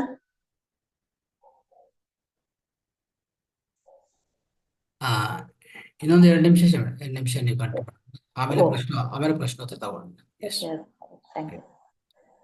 ಅಂದ್ರೆ ಪ್ರತಿಯೊಬ್ರು ಕೂಡ ಇವತ್ತು ಏನಾಗ್ತದೆ ಅಂದ್ರೆ, ಇಲ್ಲ ಅನ್ನೋ ಶಬ್ದ ಬೇಡ ನಮ್ಗೆ. ನನಗಿದೆ ಅನ್ನೋದು ಒಂದು ವಿಜುವಲೈಸೇಷನ್, ಒಂದು ಕ್ರಿಯೇಟಿವ್ ಆಗಿರ್ಬೋದು, ಏನಾದ್ರೂ ಮಾಡ್ಕೊಳ್ರಿ ನೀವು. ನನ್ಗೆ ಆ ಭಾಗದಲ್ಲಿ ರೋಗ ಇಲ್ಲ, 100 ದಿನಗಳು ಅಲ್ಲ. ಮತ್ತೆ ಕೂಡಲ ಸಂಗಮದಲ್ಲಿ ಹೋದ್ಮೇಲೆ ನಮ್ಗುನು ಜಾಸ್ತಿ ಕಾಲು ಒಡ್ಡಾಡಿದ್ಮೇಲೆ ನಾನ್ ಕೇಳ್ತಾ ಇದ್ದೆ, ಕಂದ ಯಾಕೆ ನಾನು ನಿನ್ಗೆ ಬಹಳಷ್ಟು ದಿನ ತ್ರಾಸ್ ಕೊಟ್ನ, ನಿಮ್ಗೆ ಸಾರಿ, ಥ್ಯಾಂಕ್ ಯು ಅಂತೇಳಿ ಆ ಕಾಲಿಗೆ ಮಸಾಜ್ ಮಾಡ್ಕೊಂಡು ಅದನ್ನ ಒಂದು ಮಗು ತರದಲ್ಲಿ ನಾವು ಮಾಡಿದಾಗ ಒಂದು 15 days ಅಲ್ಲಿ ಮತ್ತೆ ನನಗೆ ನಡೆಯುವಂತಾಗಿತ್ತು. ಕಾಲು ಒಟ್ಟು ನಡಿಯಕ್ಕೆ ಬರ್ತಾ ಇರ್ಲಿಲ್ಲ ನನಗೆ. ಅದು ಅಡ್ಡಾಡ ಮುಂದೆ, ಆ ವರ್ಕ್ ಮಾಡೋ ಮುಂದೆ ನನ್ಗೆ ಏನ್ ಅನ್ಸ್ಲಿಲ್ಲ. ಆಮೇಲೆ ಆ ನೋವುಗಳು ಯಾಕೆ ಬರ್ತಾವಂದ್ರೆ, ಪ್ರತಿಯೊಂದು ಭಾಗಗಳಲ್ಲಿ ಕೈ ನೋವುಗಳಾಗಿರ್ಬೋದು, ಕಾಲ್ ನೋವು, ಅಂದ್ರೆ ನೀನ್ ಅದಕ್ಕೆ ಒಂದು ರೆಸ್ಟ್ ಕೊಡು. ನೀನ್ ಯಾವ್ದೇ ರೀತಿಯಿಂದ ಹಾರಾಟ ಹೋರಾಟ ಬೇಡ ನಮ್ಗೆ ಜೀವನದಲ್ಲಿ. ನೀನ್ ಇನ್ನು ಮುಂದೆ ಅದನ್ನ ರೆಸ್ಟ್ ಕೊಡು ಅಂತ ತಿಳಿಸ್ತಾ ಇರ್ತದೆ. ನಾವೇನ್ ಮಾಡ್ತಾ ಇದೀವಿ, ಮಾಮೂಲು ಟೈಮ್ನಾಗ ಖಾಲಿ ಇದ್ದಾಗ ಏನಾಗ್ತದೆ, ಹಬ್ಬ ಹರಿದಿನಗಳಲ್ಲಿ ಎಲ್ಲಾ ಕೆಲ್ಸಗಳನ್ನು ಮಾಡ್ಲಿಕ್ಕೆ ಸ್ಟಾರ್ಟ್ ಮಾಡ್ತೀವಿ. ಆ ಮಾಡಿದಾಗ ಏನಾಗುತ್ತೆ, ನಮ್ಗೇನಾದ್ರು ಕೈ ಕಾಲು ನೋವು, ಮೈ ನೋವಾದಾಗ ಒಂದು ಟ್ಯಾಬ್ಲೆಟ್ ತಗೊಂಡ್ಬಿಡ್ತೀವಿ. ಅದಕ್ಕೆ ಆ ಟ್ಯಾಬ್ಲೆಟ್ ತಗೊಂಡು ಅಲ್ಲೇ ನಾವು ಮುಚ್ಚಿಟ್ಬಿಡ್ತೀವಿ. ಮತ್ತೆ ಎಂದಾನ ಒಂದ್ ದಿವಸ ದೊಡ್ಡದಾಗುತ್ತೆ. ನಮ್ಗೆ ಎಷ್ಟಾಗುತ್ತೆ, ಶರೀರ ಎಷ್ಟು ಸಾಥಿ ಕೊಡ್ತಾ ಇರ್ತದೆ ಅಷ್ಟನ್ನು ನಾವು ಮಾಡ್ತಾ ಇರ್ಬೇಕು. ಮತ್ತೆ ಇದು ಮಾನಸಿಕವಾಗಿ ನಾವೇನ್ ಮಾಡ್ತಿದ್ವಿ, ಇದು ಹಾಗಿಲ್ಲ, ಅವ್ರು ಮನೆ ನೀಟಾಗಿ ಇಟ್ಕೊಂಡಿರ ಅನ್ಬೋದು, ಇಲ್ಲ ಅಥವಾ ಅವ್ರು ಧ್ಯಾನ ಇಷ್ಟೊತ್ತು ಮಾಡ್ತಾ ಇದಾರೆ, ಅವ್ರು ಯಾವ ರೀತಿ ಕಡಿಮೆ ಆಯ್ತು ಅನ್ನೋದಕ್ಕಿಂತ ನಾವು ಅವ್ರು ಯಾರೇ ಮಾಡ್ಲಿ ಏನೇ ಮಾಡ್ಲಿ ಅದು ಫಾಲೋ ಅಪ್ ಮಾಡ್ರಿ ಅಷ್ಟೇ. ನಾನು ಪ್ರತಿಯೊಂದು ಕೂಡ ಯಾರೇ ಏನ್ ಹೇಳಿದ್ರು ನಾನು ಇಲ್ಲ ಅನ್ನೋದಿಲ್ಲ. ಇವತ್ತ ಕ್ಲಾಸ್ ಮಾಡ್ತೀಯಾ? ಮಾಡ್ತೀನಿ. ಮಾಡೋದಿಲ್ಲ? ಸರಿ, ಮಾಡೋದಿಲ್ಲ. ನನಗೊಂದು ಸೇವೆ ಅನ್ನೋದು ಕೂಡ ಏನಿದೆ ಅಂತಂದ್ರೆ, ಆ ಸೇವೆ ಮೊದ್ಲು ಕಲ್ತ್ಕೋಬೇಕು. ನಾವು ಕಲ್ತುಕೊಂಡ ಮೇಲೆನೆ ನಾವ್ ಏನಾಗ್ತದೆ ಅದರಿಂದ ನಾವು ಹೊರಗೆ ಬರುವಂತಿರುತ್ತೆ. ಪ್ರತಿಯೊಂದು ನಾನು ಇವತ್ತ ಆ 41 ದಿನ ಅವರು ಮಂಡಲ ಧ್ಯಾನ ಮಾಡ್ಬೇಕು ಅಂತಿತ್ತು. ಅದು ನಿಮ್ ಇಷ್ಟಾನುಸಾರವಾಗಿ ಎಷ್ಟಾರು ಒಂದು ಸೆಂಟರ್ ಇತ್ತು. ನಮ್ಗೆ ಯಾವ್ದು ಯೂಟ್ಯೂಬ್ ಇಲ್ಲ, ಜೂಮ್ ಸೆಕ್ಷನ್ ಯಾವ್ದು ಇಲ್ಲ. ಶ್ವಾಸಮೇಧ ಧ್ಯಾಸ ಇಡ್ಬೇಕು ಅಂತ ಕೋಟೇಶ್ವರ್ ಸರ್ ಹೇಳ್ತಾ ಇದ್ರು ಅಷ್ಟೇ. ಕಣ್ ಮುಚ್ಕೋಬೇಕು, ನಾವು ಉಸಿರಿನ ಕಡೆ ಗಮನ ಹರಿಸ್ಬೇಕು ಅಷ್ಟೇ ಬಿಟ್ಟು ಬೇರೆ ಏನು ಮಾಡ್ತಾ ಇರ್ಲಿಲ್ಲ. ಅವಾಗ ಕೂತ್ಕೊಂಡಾಗ ನನ್ನೊಳಗಡೆ ನಾನು ಕೂತ್ಕೊಳ್ಳಕ್ ಕಲ್ತೆ. ಫಸ್ಟ್ ಆಫ್ ಆಲ್ ಈ ಶರೀರ ಏನದ, ಶರೀರ ಮನಸ್ಸು ಬುದ್ಧಿ ಅನ್ನೋದು ಕೂಡ ನಾವು ಕೂತ್ಕೊಳ್ಳೋದು ಕಲಿಸ್ಬೇಕು ಮೊದ್ಲು. ಅದಕ್ಕೆ ಕಾಯ ಉಪಾಸನ ಅಂತ ಹೇಳ್ತಾರೆ ಶಂಕರಾಚಾರ್ಯ. ಅಂದ್ರೆ ಕಾಯ ಅನ್ನೋದು ಕೂಡ ಈ ಶರೀರವನ್ನು ಅಂದ್ರೆ ಒಂದು ಜಾಗದಲ್ಲಿ ಕೂತ್ಕೊಂಡು ಒಂದು ಆಸನದಲ್ಲಿ ಕೂತ್ಕೋ. ಅಂದ್ರೆ ನಮ್ಮ ಪತ್ರಿ ಸರ್ ಏನ್ ಹೇಳಿದಾರೆ ಅಂದ್ರೆ, ಕೈ ಬೆರಳಲ್ಲಿ ಕೈ ಸೇರಿಸೋದು. ಅಂದ್ರೆ ಮುದ್ರನ ನೀವು ಮಾಡ್ಬೋದು, ಏನಾದ್ರೂ ಮಾಡ್ಬೋದು, ರೇಖೆ ಮಾಡ್ಬೋದು, ಯಾವ್ದಕ್ಕೆ ಅಡ್ಡಿ ಹಾತಂಕ ಏನಿಲ್ಲ. ಆದ್ರೆ ತನ್ನಷ್ಟಕ್ಕೆ ತಾನೇ ಕೈ ಹೋಗುವಂಥದ್ದು. ಅಂದ್ರೆ ಇಲ್ಲಿ ಪಂಚಭೂತಗಳು, ಪಂಚ ತತ್ವಗಳು ಅಂತ ಹೇಳ್ತೀವಿ. ಅದನ್ನೆಲ್ಲಾ ಅಷ್ಟು ಸೇರಿದಾಗ ಬೆರಳುಗಳಲ್ಲಿ ಕೂಡ ನಮ್ಮ ಎನರ್ಜಿ ಅನ್ನೋದು ಕೂಡ ನಾವು ಧ್ಯಾನ ಮಾಡ್ತಾ ಏನಾಗ್ತದ, ಆ ಎನರ್ಜಿ ಅನ್ನೋದು ಕೂಡ ತೆಗೆದುಕೊಂಡಾಗ ಒಂದು ವೈಬ್ರೇಷನ್ ಕೂಡ ನಮ್ಮ ಸುತ್ತಮುತ್ತ ಯಾವಾಗ ಬರುತ್ತೆ, ಪ್ರತಿ ನಾಡಿ ಮಂಡಲ ಕೂಡ ಶುದ್ಧೀಕರಣ ಆಗುತ್ತೆ. ನಮ್ಗೆ ಯಾರೇ ಅವಮಾನ ಮಾಡಿದ್ರು ಕೂಡ ಯಾರು ಏನ್ ಅಂದ್ರು ಕೂಡ ಅಲ್ಲಿ ನನ್ಗೆ ಹೋಗ್ಲಕ್ಕ ಬಿಡಪ್ಪ, ನಾ ಯಾವ ಜನದಾಗ ಏನಾದ್ರು ಮಾಡಿದ್ನೇನೋ, ಈ ಜನದಾಗ ಅವ್ರು ಅವಮಾನ ಮಾಡಿದಾರೆ, ಓಕೆ ನನ್ಗೇನು ಇಲ್ಲ.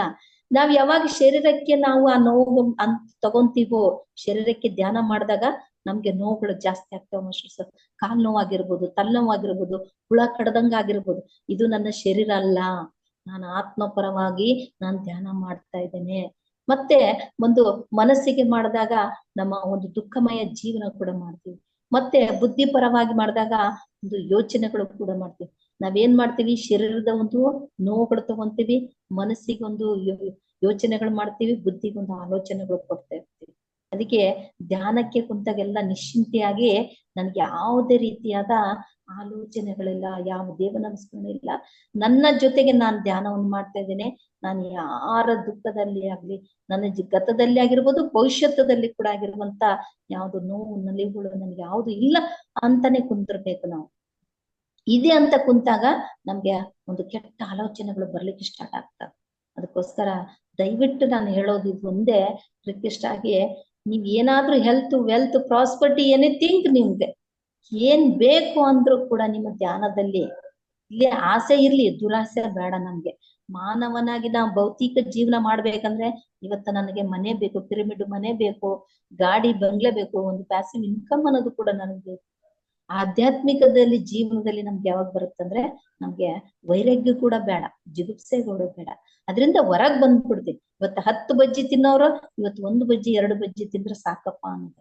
ಅಂದ್ರೆ ನನ್ನೊಳಗಡೆ ನಾನ್ ಬಿಡ್ಬೇಕದು, ಇನ್ನೊಬ್ರು ಹೇಳೋದಕ್ಕಿಂತ ನನ್ನೊಳಗಡೆ ನನ್ಗೆ ಬಿಡಿಸ್ತಾ ಬಿಡಿಸ್ತಾ ಬಂದಾಗ ನಾವು ದೈಹಿಕ ದೇಹವನ್ನು ನಾವು ಆರಾಮಾಗಿ ಇಟ್ಕೋಬೇಕು.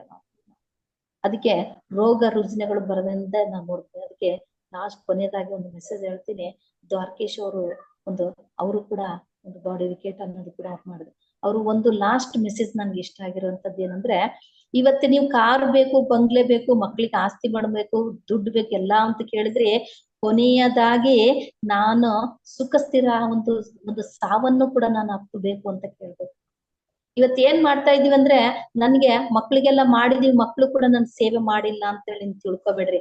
ನಾನು ಒಂದು ಬರ ಮುಂದೆ ಯಾವ ರೀತಿ ಬಂದಿದ್ದೀನಿ, ಹೋಗೋ ಮುಂದೆ ಅದೇ ರೀತಿಯಾಗಿ ಆರಾಮಾಗಿ ನಾನು ನನ್ನ ಒಂದು ಈ ಶರೀರವನ್ನು ಹರಿದು ಹಂಚದಂಗೆ ನನ್ನ ಈ ಶರೀರವನ್ನು ಬಾಡಿ ವಿಕೆಟ್ ಅನ್ನೋದು ಮಾಡ್ಬೇಕು ಅಂತ ನಾವ್ ಅನ್ಕೋಬೇಕು. ಇವತ್ತ ನಾನ್ ಪ್ರತಿ ಸಾರಿ ಅಂತ ಇದ್ದೀನಿ, ರೋಗ ರುಜಿನಗಳಿಂದ, ಆಸ್ಪತ್ರೆಯಿಂದ, ಯಾರ ಕೈಲತ್ತಿಂದ ಈ ಧ್ಯಾನದಲ್ಲಿ ಕೂತಿದ್ದೀನಿ. ಇವತ್ತ ಕ್ಲಾಸ್ ಹೇಳಿದಾರ, ಬೆಳಗ್ಗೆ ಕಾಲವತ್ತಿ ಮೇಡಮ್ ಇಲ್ಲ ಅಂತ ಶಬ್ದ ಕೇಳ್ಬೇಕು ಅನ್ನೋದೇ ನನ್ನ ಸಂಕಲ್ಪ. ನಿಮ್ಮೆಲ್ಲರ ಸಂಕಲ್ಪ ಕೂಡ ಆಗ್ಬೇಕು ಅಂತ ಕೇಳ್ತಾ ಇದ್ದೇನೆ. ಓಕೆ, ಈ ಅವಕಾಶವನ್ನು ಕೊಟ್ಟಿರುವಂತ ರಂಗನಾಥ್ ಸರ್ ಅವ್ರಿಗೂ, ಮಹಾವತಾರ ಫೌಂಡೇಶನ್ ಕೂಡ, ಪತ್ರಿಜಿ ಅವ್ರಿಗೂ ಕೂಡ ನನ್ನ ಕೃತಜ್ಞತೆ ಭಾವನೆಯನ್ನು ಕೂಡ ತಿಳಿಸ್ತಾ ಇದ್ದೇನೆ ಎಲ್ಲರಿಗೂ ಕೂಡ. Thank you sir, thank you. ಧನ್ಯವಾದಗಳು ಮೇಡಮ್, ತುಂಬಾ ಧನ್ಯವಾದಗಳು. ಅದ್ಭುತವಾದ ಜ್ಞಾನ ಕೊಟ್ಟಿದ್ರಿ. ನಿಜವಾದ ನಿಮ್ಮ ಅನುಭವಗಳೇ ಇದಕ್ಕೂ ಈ ಇಡೀ ಕ್ಲಾಸ್ ಹೇಳ್ಬೇಕಂದ್ರೆ, ಈ ರೋಗಗಳು ಯಾವ ತರ ಗುಣಪಡಿಸ್ಕೋಬಹುದು ಅನ್ನೋದು ಧ್ಯಾನದಿಂದನೇ ಪೂರ್ತಿ ನಿಮ್ಮ ಅನಾರೋಗ್ಯ ಸಮಸ್ಯೆಗಳೆಲ್ಲ ಗುಣಪಡಿಸೋದಕ್ಕೂ ಖಂಡಿತವಾಗಿ ಎಲ್ಲರಿಗೂ, ಎಲ್ಲ ಮಾಸ್ಟರ್ಸ್ಗೂ ಇದು ಒಂದು ಅದ್ಭುತವಾದ ಆದರ್ಶವಂತ ಜ್ಞಾನ ಆಗುತ್ತೆ ಖಂಡಿತವಾಗಿ. ಸೊ ತಾವೆಲ್ಲರೂ ಎಲ್ಲ ಮಾಸ್ಟರ್ಸ್ಗಳನ್ನು ಖಂಡಿತವಾಗಿ ಅಳವಡಿಸ್ಕೊಂತಾರೆ. ಯಾಕಂದ್ರೆ ಸೊ ಅಂತ ಅದ್ಭುತವಾದ ಪವಾಡ ಅಂಶಗಳು ನಿಮ್ಮ ಜೀವನದಲ್ಲಿ ಆಗಿದೆ. ಅದು ನಾವೆಲ್ಲರೂ ಅರ್ಥ ಮಾಡ್ಕೊಂಡು ಸ್ನೇಹಿತರೆ. ಸೊ ನೋಡಿ, ಈಗ ಮೇಡಮ್ ಹೇಳುವಂತ ಎಲ್ಲ ಅಂಶಗಳು ನಾವು ಗಮನಿಸಿದ್ರೆ ಸ್ಫೂರ್ತಿ ನಮ್ಮ ಅನಾರೋಗ್ಯವನ್ನು ಗುಣಪಡಿಸ್ಕೊಳ್ಳೋದಕ್ಕೆ ಧ್ಯಾನ ಒಂದೇ ಸಾಕು. ಅಷ್ಟು ಅನಾರೋಗ್ಯ ಸಮಸ್ಯೆಗಳಾದ್ರೂ, ತೀವ್ರವಾದ ಅನಾರೋಗ್ಯ ಸಮಸ್ಯೆಗಳನ್ನು ಮೇಡಮ್ ಪರಿಹರಿಸ್ಕೊಂಡಿರೋದು ಓನ್ಲಿ ಧ್ಯಾನದಿಂದನೇ. ಅರ್ಥ ಮಾಡ್ಕೊಳ್ಳಿ. ಅದಕ್ಕೆ ಪತ್ರಿ ಸರ್ ಹೇಳ್ತಾ ಇರ್ತಾರೆ, ಧ್ಯಾನ ಸರ್ವರೋಗ ನಿವಾರಣೆ ಅಂತ ಹೇಳ್ತಾರೆ. ಅದು ಅರ್ಥ ಮಾಡ್ಕೊಳ್ಳಿ. ಸೊ ಸ್ನೇಹಿತರೆ, ಈಗ ಯಾರ್ಯಾರು ಮಾತಾಡ್ಬೇಕೋ ಬೇಗವಂತವಾಗಿ ನೀವು ಕ್ವಶನ್ಸ್ ಕೇಳ್ಬೋದು. ರೈಟ್, ಕೈ ಎತ್ತಿ ದಯವಿಟ್ಟು. ರೇಣುಕಾ ಅವರೇ ಮಾತಾಡಿ.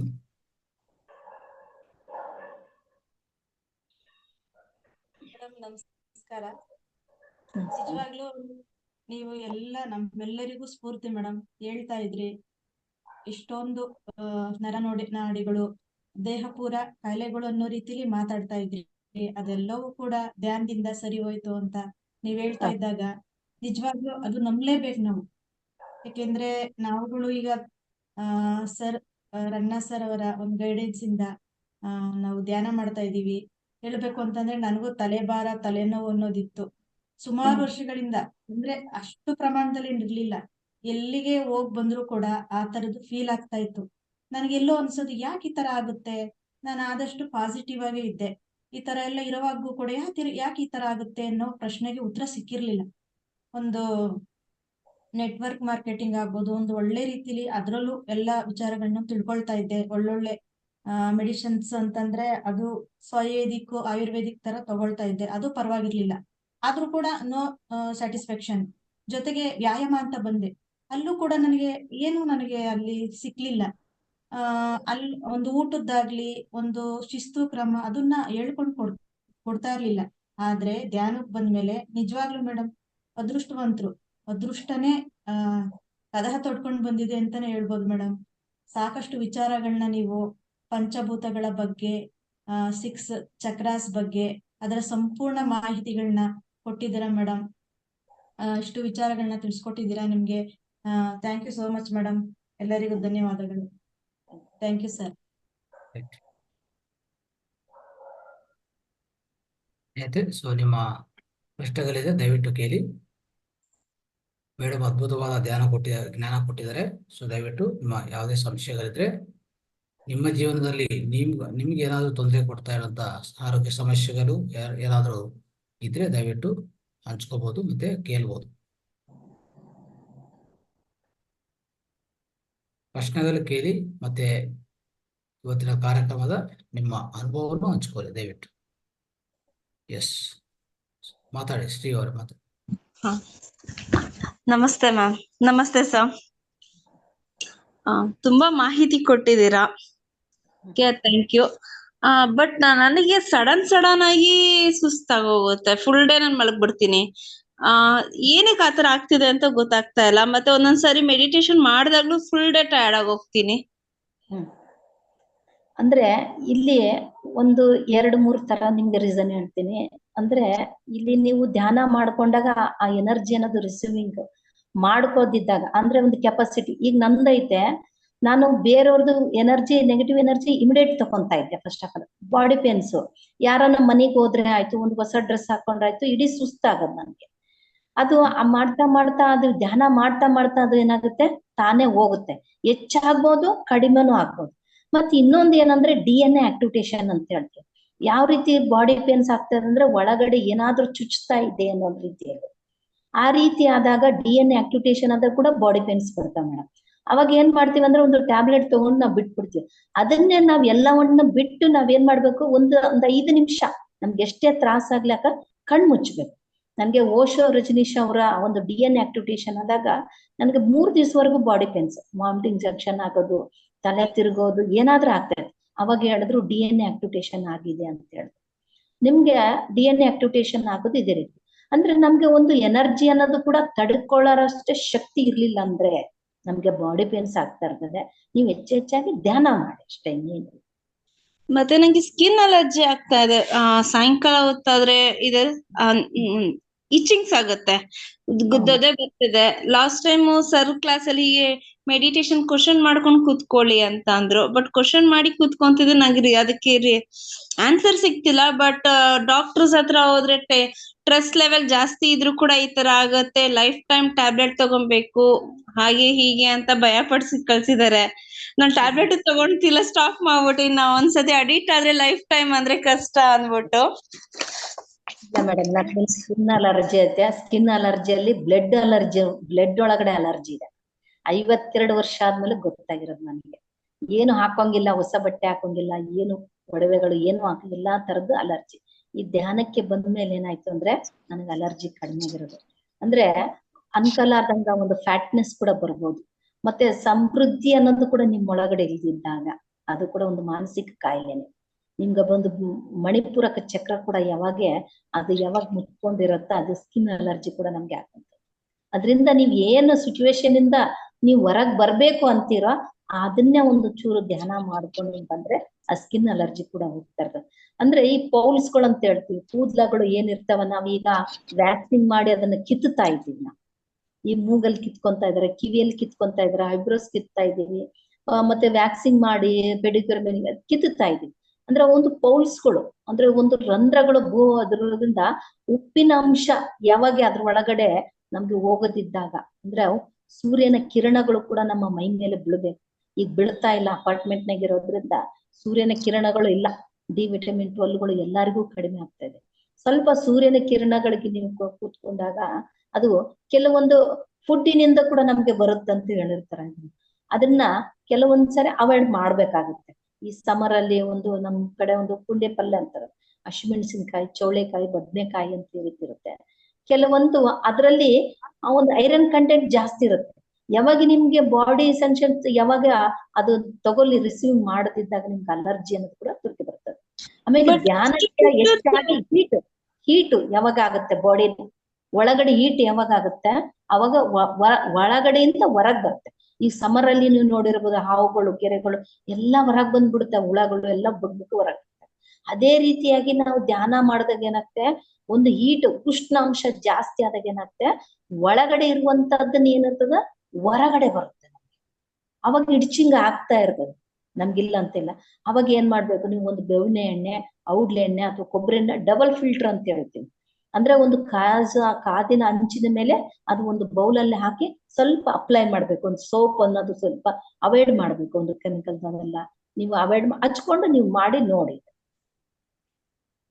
ಅಂದ್ರೆ ನಾವ್ ಧ್ಯಾನ ಕೂತ್ಕೊಂಡಾಗ ಅಂದ್ರೆ ನಮ್ಮ ಬಾಡಿ ಒಳಗಡೆ ನೆಗೆಟಿವ್ ಎನರ್ಜಿ ಏನಾದ್ ನೆಗೆಟಿವ್ ಇತ್ತು ಅಂತಂದ್ರೆ ಅದು ಈ ತರ ಆಚೆ ಬರತ್ತಾ, ಇಚ್ಚಿಂಗ್ಸ್ ಆಗಿ ಎಲ್ಲ? ಮೇಡಮ್, ನಾವ್ ಯಾವತ್ತಿಗ ಅದ್ರದೊಂದು ತಿಳ್ಕೊರಿ, ಧ್ಯಾನಕ್ಕೆ ಯಾವಾಗ ಕಾಲ್ ಇಡ್ತೀವಿ ಅದು ನೆಗೆಟಿವ್ ಅನ್ನೋದು ಶಬ್ದನೇ ತೆಗೆದು ಬಿಡು ಅಂತ ಹೇಳಿದಾರೆ ಸರ್. ದೆವ್ವ ಇಲ್ಲ, ಭೂತ ಇಲ್ಲ, ಯಾವ್ದು ಇಲ್ಲ ನಮ್ಗೆ. ಇನ್ನು ನೆಗೆಟಿವ್ ಅನ್ನೋದು ಹೋಗೋದಿಲ್ಲ, ಒಳಗಡೆ ಇರುವಂತದ್ದನ್ನ ಹೊರಗೆ ಹಾಕ್ತೇನೆ. ನಮ್ಗೆ ನಾನು 11 days ಒಂದು ಉಪವಾಸ ಇದ್ದು ಮೌನ ಇದ್ದಾಗ ನನ್ಗೇನಾಗ್ತದೆ, ಪಿಗ್ಮೆಂಟೇಶನ್ ಎಲ್ಲ ಹೊರಗಡೆ ಒಂದು ಮೈಯಲ್ಲಿ ಚರ್ಮ ಈ ತರ ಸಿಪ್ಪೆಗಳು ಸುಲ್ದಂಗ್ ಸುಲಿತಾ ಇತ್ತು ನನಗೆ. ಅವ್ರು ಟ್ಯಾಬ್ಲೆಟ್ ಕೂಡ ಸಜೆಷನ್ ನಾನು ಕೇಳಿದ್ರು ಕೂಡ ಅವ್ರು ಕೊಡ್ಲಿಲ್ಲ. ಬೇಡ, ಅದು ಆಗ್ಲಿ, ಕ್ಲೀನಿಂಗ್ ಆಗ್ಲಿ, ಕ್ಲೆನ್ಜಿಂಗ್ ಆಗ್ಲಿ, ಹೀಲಿಂಗ್ ಆಗ್ಲಿ ಅಂತ ಬಿಟ್ಬಿಟ್ಟಾಗ ಇವತ್ತ ಫೇಸ್ ಅಲ್ಲೆಲ್ಲ ಬಾಡಿ ಎಲ್ಲ ಸ್ಕಿನ್ ಅಲರ್ಜಿ ಇಲ್ಲ ನನಗೆ. ಇವತ್ತೆಲ್ಲಾ ತರದ್ದು ನಾನು ತಿಂತೀನಿ. ಟೀ ಕುಡಿದ್ರೆ ಅಲರ್ಜಿ, ಕಾಫಿ ಕುಡಿದ್ರೆ ಅಲರ್ಜಿ, ಇವತ್ತ ನೀರ್ ಕುಡಿದ್ರೆ ಅಲರ್ಜಿ. ಇವಾಗ ಏನೂ ಇಲ್ಲ. ಓಕೆ, ಅಂದ್ರೆ ಬಟ್ ಇದನ್ನ ನನಗೆ ಕ್ವಶನ್ ನನ್ ತುಂಬಾ ಕಾಡ್ತಿತ್ತು, ಕೇಳ್ಬೋದೋ ಕೇಳ್ಬಾರ್ದೋ ಗೊತ್ತಿಲ್ಲ. ಅಂದ್ರೆ ನಾನು ಅಂದ್ರೆ ಮೆಡಿಟೇಷನ್ ಕುತ್ಕೊಂಡ್ ಶುರು ಮಾಡ್ದಾಗ್ಲಿಂದ ಆಲ್ಮೋಸ್ಟ್ ಈ ಇಚಿಂಗ್ ಸ್ಟಾರ್ಟ್ ಆಗಿರೋದು ಆಲ್ಮೋಸ್ಟ್ ಒಂದೇ ಟೈಮ್. ಸೊ ಹಂಗಾಗಿ ನನಗೆ ಎಲ್ಲಿ ಏನಾಗ್ತಿದೆ ಅನ್ನೋದು ಕನ್ಫ್ಯೂಷನ್ಸ್ ಇದೆ, ಅದಕ್ಕೋಸ್ಕರ ಕೇಳಿದಷ್ಟೇ.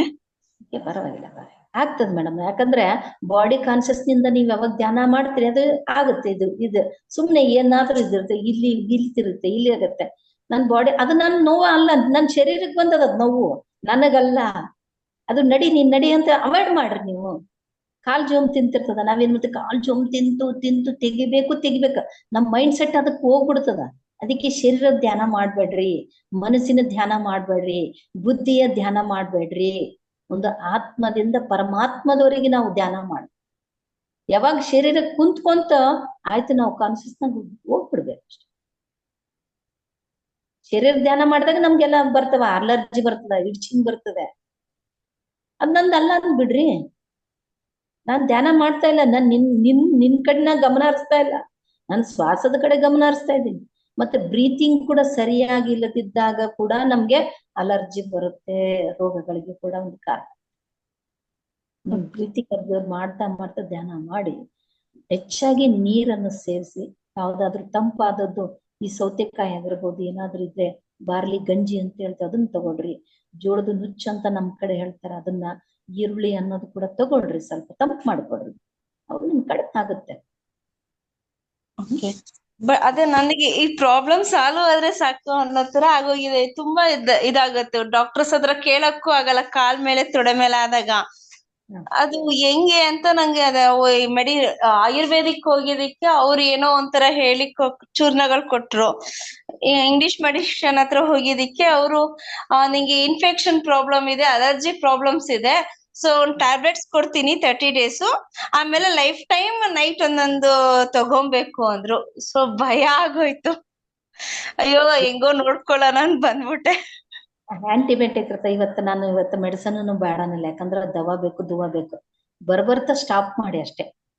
ಎಕ್ಸಾಮ್ನು ನಿಮ್ಗೆ ಸ್ಟಾಪ್ ಮಾಡಿ, ಯಾಕಂದ್ರೆ ನಿಮ್ ಮೈಂಡ್ ಸೆಟ್ ಟ್ಯಾಬ್ಲೆಟ್ಸ್ ನ ತಗೊಳಕ್ಕೆ ಹೋಗಿಲ್ಲ.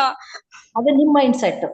ಯಾಕಂದ್ರೆ ಈಗ ನಾನ್ ತಗೋಬೇಡ ಧ್ಯಾನಕ್ಕೆ ಹೇಳಿದ್ರೆ ತಗೋಬೇಡ ಅಂತಂದ್ರೆ ಅದು ಹೆಚ್ಚಾದಾಗ ಈಗ ಧ್ಯಾನದವ್ರು ಹೇಳಿದ್ರು ಅನ್ನೋದು ಬೇಡ. ಇಲ್ಲಿ ನಾನು ಏನ್ ಹೇಳ್ತೀನಿ ಅಂದ್ರೆ ದವ ಬೇಕು ದುವಾ ಬೇಕು, ಎರಡೂ ಬೇಕು. ನೋಡ್ರಿ ಎಳ್ನೀರ್ ತಗೋರಿ, ಏನಾದ್ರೂ ಒಂದು ತಂಪಾಗಿ ಮಾಡ್ಕೊಡ್ರಿ. ಮಾಡಿದಾಗ ಏನಿಲ್ಲ, ಉಷ್ಣಾಂಶ ಮೈ ಒಳಗಡೆ ಜಾಸ್ತಿ ಆದಾಗ ಮಾತ್ರ, ಮತ್ತೆ ಸೂರ್ಯನ ಕಿರಣಗಳು ಜಾಸ್ತಿ ಇರ್ಲಿದ್ದಾಗ ನಮ್ಗೊಂದು ಅಲರ್ಜಿ ಬರುವಂತದ್ದೇ. ಮತ್ತೆ ಇನ್ನೊಂದು ಮಾನಸಿಕ ಕಾಯಿಲೆ ಕೂಡ ಒಂದು ದೈಹಿಕ ಮೇಲೆ ತೋರಿಸ್ತದೆ. ಸಮೃದ್ಧಿ ಅನ್ನೋದು ನೀವೇನ್ ಪಡೆದಿದ್ದಾಗ, ಮತ್ತೆ ಪ್ರಾಬ್ಲಮ್ ಅನ್ನೋದು ಆ ವರ್ಡ್ ಕೂಡ ಬಿಟ್ಬಿಡ್ರಿ. ವರ್ಡ್ ಬೇಡನೇ ಬೇಡ. ನನ್ಗ್ ಕಷ್ಟ ಅದ, ನಷ್ಟ ಅದ, ದುಃಖ ಅದ, ಯಾವಾಗ ನೀವು ಪ್ರಾಕ್ಟೀಸ್ ಮಾಡ್ಕೊಂತ ಬರ್ತಿರೋ, ನೀವ್ ಹೇಳ್ತೀರಿ ಕಷ್ಟಪಟ್ಟು ಮಗ ಓದ್ಬೇಕು, ಕಷ್ಟಪಟ್ಟು ಮಗಳು ಓದ್ಬೇಕು, ಕಷ್ಟಪಟ್ಟು ಮನೆ ಕಟ್ಟಬೇಕು. ಬೇಕಾಗಿಲ್ಲ, ಈಶ್ವರ ಅಲ್ಲಿದ್ದಾನೆ. ಪ್ರತಿಷ್ಠಾಪನೆ ಮಾಡ್ಬೇಕು. ನಾನು ಇಷ್ಟಪಟ್ಟು ಮದ್ವೆ ಮಾಡ್ತೀನಿ, ಇಷ್ಟಪಟ್ಟು ಮನೆ ಕಟ್ತೀನಿ ಇವತ್ತ, ಇಷ್ಟಪಟ್ಟು ಮಕ್ಳು ಓದ್ತಾರೆ. ಒಂದು ಪಾಸಿಟಿವ್ ವೈಬ್ರೇಷನ್ ಕಳಿಸಿ. ನಿಮ್ ಸ್ಕಿನ್ ಅಲರ್ಜಿ ಇರಲ್ಲ. ಯಾವ್ದ್ಯಾವ್ದು ನೆಗೆಟಿವ್ ಮಾಡ್ತೀರಾ ಅದು ಪಾಸಿಟಿವ್ ಮಾಡ್ಕೊಡ್ರಿ. ನನ್ ಕೈಲಿ ಆಗಲ್ಲ, ನನ್ ಕೈಲಿ ಆಗುತ್ತೆ, ನನ್ಗ 60 ವರ್ಷ ಅದ, ನಾನು ಗುಡ್ಡ ಬೆಟ್ಟ ಹತ್ತಕ್ಕಾಗಲ್ಲ, ಆಗುತ್ತೆ, ನನ್ ಸಾಥಿ ಕೊಡುತ್ತೆ ತಿರ್ಗಾ. ನಿಮ್ ಎನರ್ಜಿಗೆ ಎಂಟ್ರಿ ಆಗ್ಬೇಕು ಇವತ್ತು ನಾವು. ಅವು ಕೂಡ ಒಂದು ಸ್ಕಿನ್ ಅಲರ್ಜಿ ಕೂಡ ಒಂದು ಇದಾಗ. ಸಮೃದ್ಧಿ ಪಡ್ರಿ, ಸಮೃದ್ಧಿ. ಇನ್ನೊಬ್ರ ಹತ್ರ ಐತ್ ಅಂತ ಹೇಳಿ ನನ್ನ ಹತ್ರ ಇರ್ಬೇಕಂತೇನಿಲ್ಲ. ಅವ್ರ ಕರ್ಮಾನುಸಾರವಾಗಿ ಅವ್ರು ಎದ್ದಿರ್ತಾರೆ. ನನ್ ಕರ್ಮಾನುಸಾರ ನನಗೇನ್ ಬೇಕು ಕೇಳ್ಕೊರಿ. ಆಕಲಿಸ್ತೆ ಅಮ್ಮ ಅಡುಗ ಅದು ಅನ್ನಂ ಪೆಟ್ಟರು ಅಂತ ಹೇಳಿ ತೆಲುಗಿನಲ್ಲಿ ಹೇಳುವಂತದ್ದು. ನೇಚರ್ ಕೊಡ್ತಾ ಇದೆ, ನಾವ್ ತಗೊಂತಾ ಇಲ್ಲ, ಯೂಸ್ ಮಾಡ್ತಾ ಇಲ್ಲ ಅಷ್ಟೇ. ಏನಾಗಿದೆ, ಬೆಂಗಳೂರು ಆಲ್ಮೋಸ್ಟ್ ಅಲ್ಲಿ ನೀರಿಲ್ಲ, ಮಳೆ ಇಲ್ಲ ಅಂತ ಇದೇ ಥಾಟ್ ರಿಲೀಸ್ ಇಲ್ಲ. ಬೆಂಗಳೂರಲ್ಲಿ ನೀರಿಲ್ಲ, ಇಲ್ಲ ಇದೆ ಇದೆ. ಈಗ ಎಲ್ಲೋ ಮಳೆ ಆಗಿರ್ತದೆ, ಎಲ್ಲೋ ಸುನಾಮಿ ಆಗಿರ್ತದೆ, ಭೂಕಂಪ ಇರ್ತದೆ, ಟಿವಿ ನೋಡ್ತೀವಿ ಹೆಚ್ಚಾಗಿ. ಯಾವ್ದೋ ಒಂದು ರೇಪ್ ಕೇಸು, ಆಕ್ಸಿಡೆಂಟ್ ಕೇಸ್, ಅದನ್ನ ತಗೊಂಡ್ಬಿಡ್ತೀವಿ. ಓ, ನಮ್ಗೂ ಈ ರೀತಿ ಆಗ್ಬೋದಾ ಅಂತ. ಬೇಡ, ಅವ್ರ ಕರ್ಮಾನುಸಾರವಾಗಿ ಅವ್ರಿಗಾಗಿರುತ್ತೆ, ನನಗ ಆಗಲ್ಲ. ಹಿಂದಕ್ಕ ಆಗ್ತದಂತ ಅನ್ಕೊಂಡು ಈಗ ನನ್ಗ ಆಗಲ್ಲ. ಎದಕ್ಕ ನೋಡ್ಬೇಕು, ಎದಕ್ ತೋರಿಸ್ತಾರೆ, ಎದಕ್ ನಮ್ಗೆ ಆ ರೀತಿ ಬರ್ತ ಸೂಚನೆ ಅಂದ್ರೆ ಅವೇರ್ನೆಸ್ ಆಗಿರ್ರಿ ಅಷ್ಟಕ್ಕೋಸ್ಕರ, ಇನ್ನೇನಿಲ್ಲ. ರಿಲೀಸ್ ಮಾಡೋದು ಕೂಡ ಸ್ಕಿನ್ಗೆ ಒಂದು ಎಫೆಕ್ಟ್. ಇದು ಗೊತ್ತಿರಲಿಲ್ಲ. ಜಸ್ಟ್ ತುಂಬಾ ಒಳ್ಳೆ ಮಾಹಿತಿ ಕೊಟ್ಟಿದ್ರ. Thank you very much. ನನ್ನಲ್ಲಿರೋ ಸಾರಿ ಪಾಸಿಟಿವ್ ಆಗಿ ಕರ್ಸಿದೀರಾ. ಮಾಡ್ಕೊಳ್ರಿ. ನಮ್ಮನ್ನ ಒಂದು ವ್ಯಕ್ತಿಗತದಿಂದ ಇರುವಂತ ಫ್ಯಾಮಿಲಿ ನೋಡ್ಕೊಳ್ರಿ. ನಿಮ್ ಸಿಚುವೇಶನ್ ಏನದ ಅಥವಾ ಪರಿಸ್ಥಿತಿ ಅಂತ ಹೇಳ್ತೀವಿ, ನೀವಿರುವಂತ ಸ್ಥಳವನ್ನೇ ಒಂದು ಪಿರಮಿಡ್ ಅನ್ನೋದ್ ರೀತಿಯಲ್ಲಿ ನೋಡ್ಕೊಳ್ರಿ, ವ್ಯಾಲಿ ಅನ್ನೋದ್ ತಿಳ್ಕೊಳ್ರಿ. ನೀವು ನಾವ್ ಏನ್ ಮಾಡ್ತೀವಿ, ಇದ್ದದನ್ನ ಬಿಡ್ತೀವಿ, ಇಲ್ಲದನ್ನ ಬೇಡ್ತೀವಿ. ಅದು ಬೇಡದಕ್ಕೂ ನಾನ್ ಬೇಡ ಅನ್ನೋದಿಲ್ಲ. ಅದನ್ನ ಸಂಪಾದನೆ ಮಾಡ್ಕೊಳ್ಳುವಂತ ಕೆಪಾಸಿಟಿ ನಮ್ ಒಳಗಡೆ ಐತೆ. ನಾವ್ ಮಾಡ್ಕೊಬೇಕು. ಬರೇ ಸಂಪತ್ತು ಅಂತ ಹೇಳ್ತೀವಿ ಇವತ್ತು. ಸಂಪತ್ತು ಬೇಡ, ನಮ್ಗೆ ಸಮೃದ್ಧಿ ಬೇಕು. ಮಣಿಪೂರಕ ಚಕ್ರ, ಅದಕ್ಕೆ ತಿರುಪತಿಯಲ್ಲಿ ಹೋದಾಗ ನಮ್ಮ ಮನ್ನತುಗಳು, ಹರಕೆಗಳು ಯಾಕೆ ನಡೀತಾವಲ್ಲಿ? ಧ್ಯಾನದ ಸ್ಥಿತಿಯಲ್ಲಿ ಮಣಿಪೂರಕ ಚಕ್ರದಲ್ಲಿ ಹರಿಯಂತ ಲೋಕದಲ್ಲಿ ಇದ್ದಾರೆ. ಅದಕ್ಕೆ ಪ್ರತಿಯೊಬ್ರು ಕೂಡ ಅಲ್ಲಿ ಸಂಕಲ್ಪ ಎಲ್ಲೇನ್ ಕುಂತ್ರು ಎಲ್ಲೇ ನಿಂತ್ರು ಕೂಡ ಗೋವಿಂದ ಗೋವಿಂದ ಅಂದ್ರೆ ಆತ್ಮ. ಅದು ಆತ್ಮ ಆತ್ಮ ಅಂತಂದಾಗ ಆತ್ಮಕ್ಕೆ ನಿನಗೆ ಅನುಸಂಧಾನವಾಗಿದೆ. ನಾವೇನ್ ಹೇಳ್ತೀವಿ, ಗೋವಿಂದ ಗೋವಿಂದ ಅನ್ಬೇಕಂದ್ರೆ ಸತ್ತೋದವ್ರಿಗೆ ಹೇಳ್ತಾರಂತ. ಅಂದ್ರೆ ಅವರು ಶರೀರವನ್ನು ಬಿಟ್ಟು ಆತ್ಮಪರವಾಗಿರೋದ್ರಿಂದ ಗೋವಿಂದ ಗೋವಿಂದ ಅಂತ ಹೇಳ್ತಾರೆ. ಅದಕ್ಕೆ ಯಾವಾಗ್ಲೂ ಅಭಯಸ್ತ ವರದಸ್ತ ಇಟ್ಟನ. ನೀನ್ ಏನ್ ಕೇಳ್ತಿದ ನಿನ್ ಕೊಟ್ಟು ತಗೋ, ನೀನ್ ನಿಂದೆ ಅದು ಅಂತ ಹೇಳ್ತಾನ. ನಂದಲ್ಲ ಇದು, ನನ್ನ ಹತ್ರ ಏನೂ ಇಲ್ಲ ಅಂತ ಹೇಳ್ತಾನೆ. ನಾವಾದ್ರೂ ಬೇಡ್ತಾ ಇದ್ವಿ ಅಷ್ಟೆ. ಬೇಡೋದಕ್ಕೆ ಸಂಕಲ್ಪ ಅಲ್ಲಿ ಯಾಕೆ ನಡೀತೆ ಅಂದ್ರೆ ಮಣಿಪೂರಕ ಚಕ್ರಕ್ಕೆ ಅನುಸಂಧಾನವಾಗಿ. ಮಣಿಪೂರಕ ಚಕ್ರ ತಿರುಪತಿ ತಿಮ್ಮಪ್ಪ. ನೆಕ್ಸ್ಟ್ ಪ್ರಶ್ನೆ ತಗೊಳ್ಳೋಣ ಮೇಡಮ್. ಇನ್ನು ಇಬ್ರು ಮಾಸ್ಟರ್ಸ್ ಇದ್ದಾರೆ. ರೈಟ್, ಅಕ್ಕ ಮಹಾದೇವಿ ಮಾತಾಡೋಣ.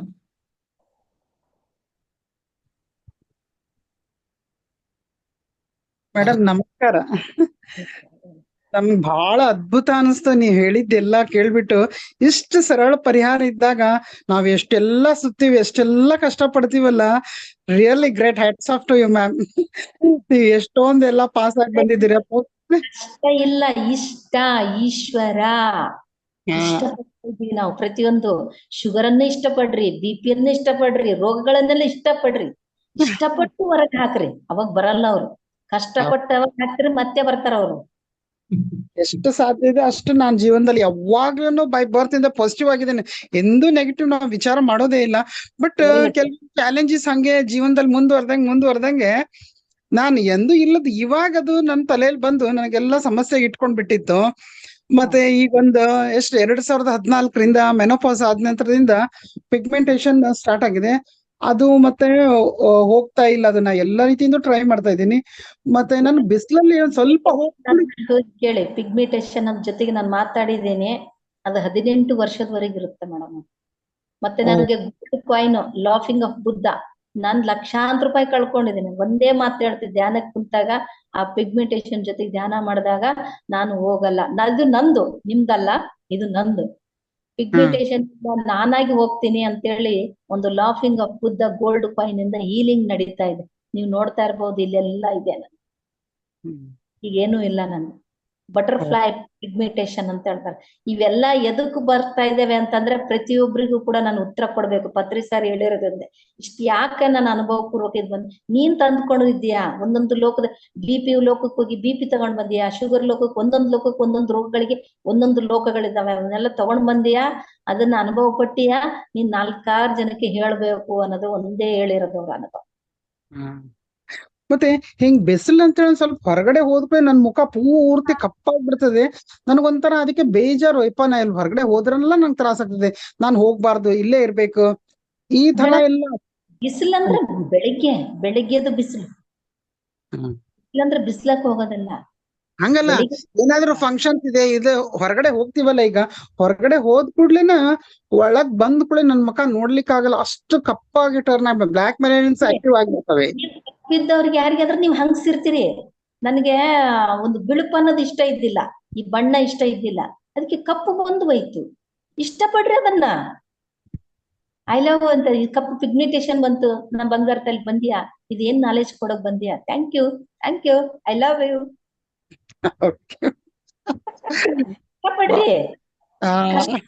ಇಷ್ಟಪಡ್ರಿ, ಇಷ್ಟ ಅಂತ ಹೇಳ್ರಿ. ನೀವ್ ಬಂದದಕ್ಕೆ ಥ್ಯಾಂಕ್ಸ್ ಅಂತ ಹೇಳ್ರಿ. ಯಾವಾಗ ಅತಿಥಿ ಬಂದಾಗ ಯಾವಾಗ ಇದು ಮಾಡ್ತೀರಿ, ನಿಮ್ಮಲ್ಲಿ ಇರುವಂತದನ್ನ ನೀವ್ ಯಾಕೆ ಇಷ್ಟಪಡ್ತಲ್ಲ, ಅದನ್ನ ತಂದ್ಕೊಂಡಿರೋದ್ ನೀವೇ ತಾನೇ. ಹೌದು. ಅಲ್ಲ, ನಾನ್ ಇಷ್ಟಪಡ್ತೀನಿ. ನನ್ನ ಎದುರಿಗೆ ನೋಡೋರು ಹೀಗ್ಯಾಕ್ ಕಾಣಿಸ್ತಾ ಇದೀಯಪ್ಪ, ನೀನ್ ಹಿಂಗ್ಯಾಕಾಗಿದೆ ನಿನ್ ಮುಖ ಅಂತ ಅಂದ್ಬಿಡ್ತಾರ. ಅಂದ ಕೂಡ್ಲೆ ಮತ್ತೆ ನನ್ಗದು ಬಿಡ್ತೀರಿ. ನನ್ನ ನೋಡಿದ ತಕ್ಷಣ ಸುಂದರವಾಗಿರ ಅಂತ ನೀವ್ ಹೇಳ್ರಿ, ನಾ ಇದೇ ತರ ಸುಂದರವಾಗಿದ್ದೀನಿ. ಎಲ್ರ ಅಂತಾರೆ ನಾನ್ ದಪ್ಪಿನಿ ಡ್ರೆಸ್ಗಳಾಗ. ನಾನಲ್ಲ, ನಾನು ಸ್ಮಾರ್ಟ್ ಆಗಿ ಸ್ವೀಟ್ ಆಗಿ ಜೀನ್ಸ್ ಪ್ಯಾಂಟ್ ಆಗಿ ಟೀ ಶರ್ಟ್ ಆಗಿ ನಾನ್ ಸ್ಮಾರ್ಟ್ ಆಗಿದ್ದೀನಿ ಅಂದ್ರೆ ನಾನು ವೇಟ್ ಲಾಸ್ ಆಗ್ಬಿಡ್ತೀನಿ. ನಾನ್ ದಪ್ಪಾಗಿನಂತ ಅನ್ಕೊಳಲ್ಲ, ತೆಳ್ಳಗಾಗಿನ ಅನ್ಕೊಳಲ್ಲ. ಅಂದ್ರೆ ನಮ್ಮ ಒಂದು ಮಾತಿನ ಮೂಲಕ ವಾಕ್ಶತ್ರ ಏನದೆ ಅದನ್ನ ಕಳಿಸೋದ್ ಪ್ರಯತ್ನ ನಾವು ಮಾಡಿ. ಧನ್ಯವಾದಗಳು ಮೇಡಮ್, ತುಂಬಾ ಖುಷಿ ಆಯ್ತು. ಪರಿಹಾರ ಆಗಿದ್ದಕ್ಕೆ ಸಂತೋಷ ಆಯ್ತು. ನಮಸ್ಕಾರ. ಶಾರದಾ ಅವ್ರು ಮಾತಾಡಮ್ಮ.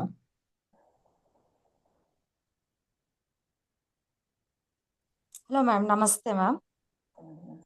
ತುಂಬಾ ಅದ್ಭುತವಾಗಿತ್ತು ಮೇಡಮ್ ಇವತ್ತು ನೀವು ಹೇಳಿದ್ದ ಸಬ್ಜೆಕ್ಟ್. ನಿಮಗಾಗಿದ್ದ ನೋವುಗಳನ್ನ ನೀವು ಧ್ಯಾನದಲ್ಲಿ ಬಗೆಹರಿಸಿದ್ದು ನಮಗೆ ಕೇಳಿ ಆಶ್ಚರ್ಯವಾಯ್ತು.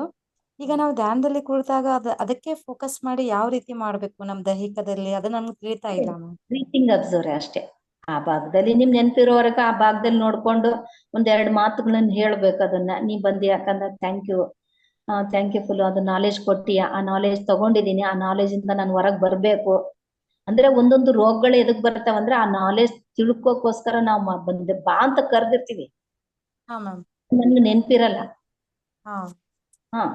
ಅದನ್ನ ಏನಾಗ್ತದಂದ್ರ ಆ ಭಾಗದಲ್ಲಿ ನಾವು ಆ ಭಾಗಕ್ಕೆ ನಾವ್ ಏನ್ ಅನ್ಕೊಂಡಿದೀವಿ. ಯಾರ್ಯಾರಿಗೋ ಯೂಟ್ರಸ್ ಆಪರೇಷನ್ ಆಯ್ತಂತ ಎಲ್ಲಾರು ಹೇಳಿದ್ರು, ಎಲ್ಲಾರು ಮಾಡಿದ್ರು, ಅಯ್ಯೋ ನನಗೂ ಆಗ್ಬೋದೇನೋ ಅಂತ ನಾವ್ ಅಂತೀವಿ. ಆದ್ರೆ ಆಗೋದಿಲ್ಲ. ನನಗಿಲ್ಲ, ನಾನ್ ಕಂದ ನಿನ್ನ ಹೊರಗೆ ಹಾಕಲ್ಲ. ನಾನು ಇದೇ ಹೇಳಿರೋದು, ಕಂದ ನಿನ್ನ ಹೊರಗೆ ಹಾಕಲ್ಲ. ಐ ಲವ್ ಯು ಕಂದ, ನೀನ್ ಎದ್ದಿದಿ ಆಗ್ಲಿ, ಬ್ಲೀಡಿಂಗ್ ಆಗ್ಲಿ. ಮನುಷ್ಯನಿಗೆ ಬರ್ಲದ ಜಾನುವಾರುಗಳಿಗೆ ಬರ್ತಾವ, ದನಕರಗಳಿಗೆ ಬರ್ತಾವ ರೋಗಗಳು. ಕಲಿಯೋದಕ್ಕೋಸ್ಕರನೇ ಇವತ್ತು ಪ್ರತಿಯೊಂದು ಕಲಿಯೋದಕ್ಕೋಸ್ಕರ ಈ ಕ್ಲಾಸ್ ಹೇಳ್ತಾ ಇದ್ದೀನಿ. ನಿಮಗೋಸ್ಕರ ಅಲ್ಲ, ಅದು ನನಗೋಸ್ಕರ, ನಾನು ಕಲಿಯೋದಕ್ಕೋಸ್ಕರನೇ. ಬರ್ಲಿ. ನಮ್ಗೆ ನಾಲ್ಗೆಗೆ ಸ್ವಲ್ಪ ಫಂಗಸ್ ಹೇಳಲ್ಲ ಯಾರ. ಮ್ಯಾಮ್, ಇವಾಗ ನಮ್ಗೆ ನಾಲ್ಗೆಗೆ ಸ್ವಲ್ಪ ಹೀಟ್ ಆಗಿ ಅದು ಅಲ್ಸರ್ ಟೈಪ್ ಆಗಿದೆ ಮ್ಯಾಮ್. ಬಾಳೆಹಣ್ಣು ತಿಂದ್ರು ಉರಿತದ, ಮೊಸರು ತಿಂದ್ರು ಉರಿತದ್ರಿ ಮೇಡಮ್ ಅದು. ಅದಕ್ಕೆ ನಾವು ಅದನ್ನ ಡೈಲಿ ಅದನ್ನ ಹೇಳ್ಬೇಕಾ ಅಥವಾ ಧ್ಯಾನದಲ್ಲಿ ಒಂದ್ಸಲ ಹೇಳ್ಬೇಕಾ ಅಂತಾರೆ ಮೇಡಮ್. ಧ್ಯಾನದಲ್ಲಿ ಸುಮ್ನೆ ಕೂತ್ಕೊಂಡಾಗ ನಾರ್ಮಲ್ ಆಗಿ ಕೂತ್ಕೊಂತಿರಲ್ಲ, ಅಲ್ಲಿ ಉಷ್ಣಾಂಶ ಜಾಸ್ತಿ ಆಗಿದ್ರ ಕೂಡ ಅಲ್ಲಿ ಒಂದು ಕೋಲ್ಡ್ ಪಿರಮಿಡ್ ಬರ್ಲಿ ಅಂತ ನೀವ್ ಕೇಳ್ಕೊರಿ. ಅದಕ್ಕೆ ಎದಕ್ ಆಗ್ಯದ, ನಾನು ಏನಾದ್ರೂ ತಿನ್ಬಾರ್ದು ತಿಂದಿದ್ದೀನ ಕಂದ, ಅದ್ ತಿಂದದಕ್ಕೆ ನನ್ನನ್ನು ಕ್ಷಮಿಸ್ಬೇಕು ಮನ್ನಿಸ್ಬೇಕಂತ ನೀವು ಕೇಳ್ಕೊಂಡು ರಾತ್ರಿ ಹೊತ್ತಲ್ಲಿ ಒಂದು ಕಪ್ಪಿನಲ್ಲಿ ಸಕ್ಕರೆ ಒಂದಿಷ್ಟು ಮೊಸರು ಹಾಕಿ ಅದು ಬಾಯಲ್ಲಿ ಇಟ್ಕೊಂಡು ಸ್ವಲ್ಪ ನುಂಗ್ತಾ ಬಂದು ನೀರ್ ಕುಡ್ಲಾರ್ದಂಗ ಮಲಗ್ರಿ ನೀವು. ಹಾ ಮ್ಯಾಮ್, ಓಕೆ ಮ್ಯಾಮ್. ಅದಕ್ಕೆ ತುಂಬಾ ನೋವು ಯಾತನೆ ಕೊಡುತ್ತೆ ಮೇಡಮ್, ಅದೇ ರೀತಿ ಮಾಡ್ತೇವೆ ಮೇಡಮ್. ನೋವಲ್ಲ ಎದಕ್ ಬರ್ತದಂದ್ರೆ ಒಂದು ರೆಸ್ಟ್ ಕೊಡ್ಬೇಕು. ತಿನ್ಬಾರ್ದು, ನಾವು ಕಪ್ಪ ತಿಂದ್ಬಿಡ್ತೀವಿ, ರೆಸ್ಟ್ಗೋಸ್ಕರ ರೋಗಗಳು ಬರೋದು. ನಾವು ಊರ್ ಸುತ್ತಾ ಇರ್ತೀವಿ, ಎಲ್ಲೆಲ್ಲೇ ಹೋಗ್ತಿರ್ತೀವಿ, ಏನೇನೋ ಮಾಡ್ತಿರ್ತೀವಿ. ಒಂದ್ಸಲ ಜ್ವರ ಬಂತಂದ್ರೆ ನಾವು ಸುಮ್ನೆ ಮಲಗ್ತೀವಿ, ಇಲ್ಲಾಂದ್ರೆ ನಾವು ಮಲ್ಗಕ್ ಆಗಲ್ಲ. ಈಗ ನನ್ಗೆ ಕಾಲ್ ನೋವಾಗಿದೆ ಅಂತಂದ್ರೆ ನಾನು ತಿರುಗ್ತಾ ಇದ್ದೇನೆ, 12 ವರ್ಷದಿಂದ ತಿರುಗ್ತಾ ಇದ್ದೇನೆ. ಅದಕ್ಕೆ ಒಂದ್ಸಲ ಏನಂತ ನಿನ್ಗೇನ್ ಬೇಕಂತಂದ್ರೆ ನನ್ಗೆ ರೆಸ್ಟ್ ಬೇಕಂತ ಕೇಳ್ತಾರೆ. ರೆಸ್ಟ್, ಕೆಲವೊಂದು ಎಕ್ಸರ್ಸೈಸ್ ಮಾಡುದು ಎಲ್ಲ ಮಾಡುದು. ಆಯ್ತು, ಈಗಿಲ್ಲ ನನಗೆ, ಓಕೆ ಕಂದ ಅಂತ ಮಾತಾಡ್ರಿ ಅದ್ರ ಜೊತೆಗೆ.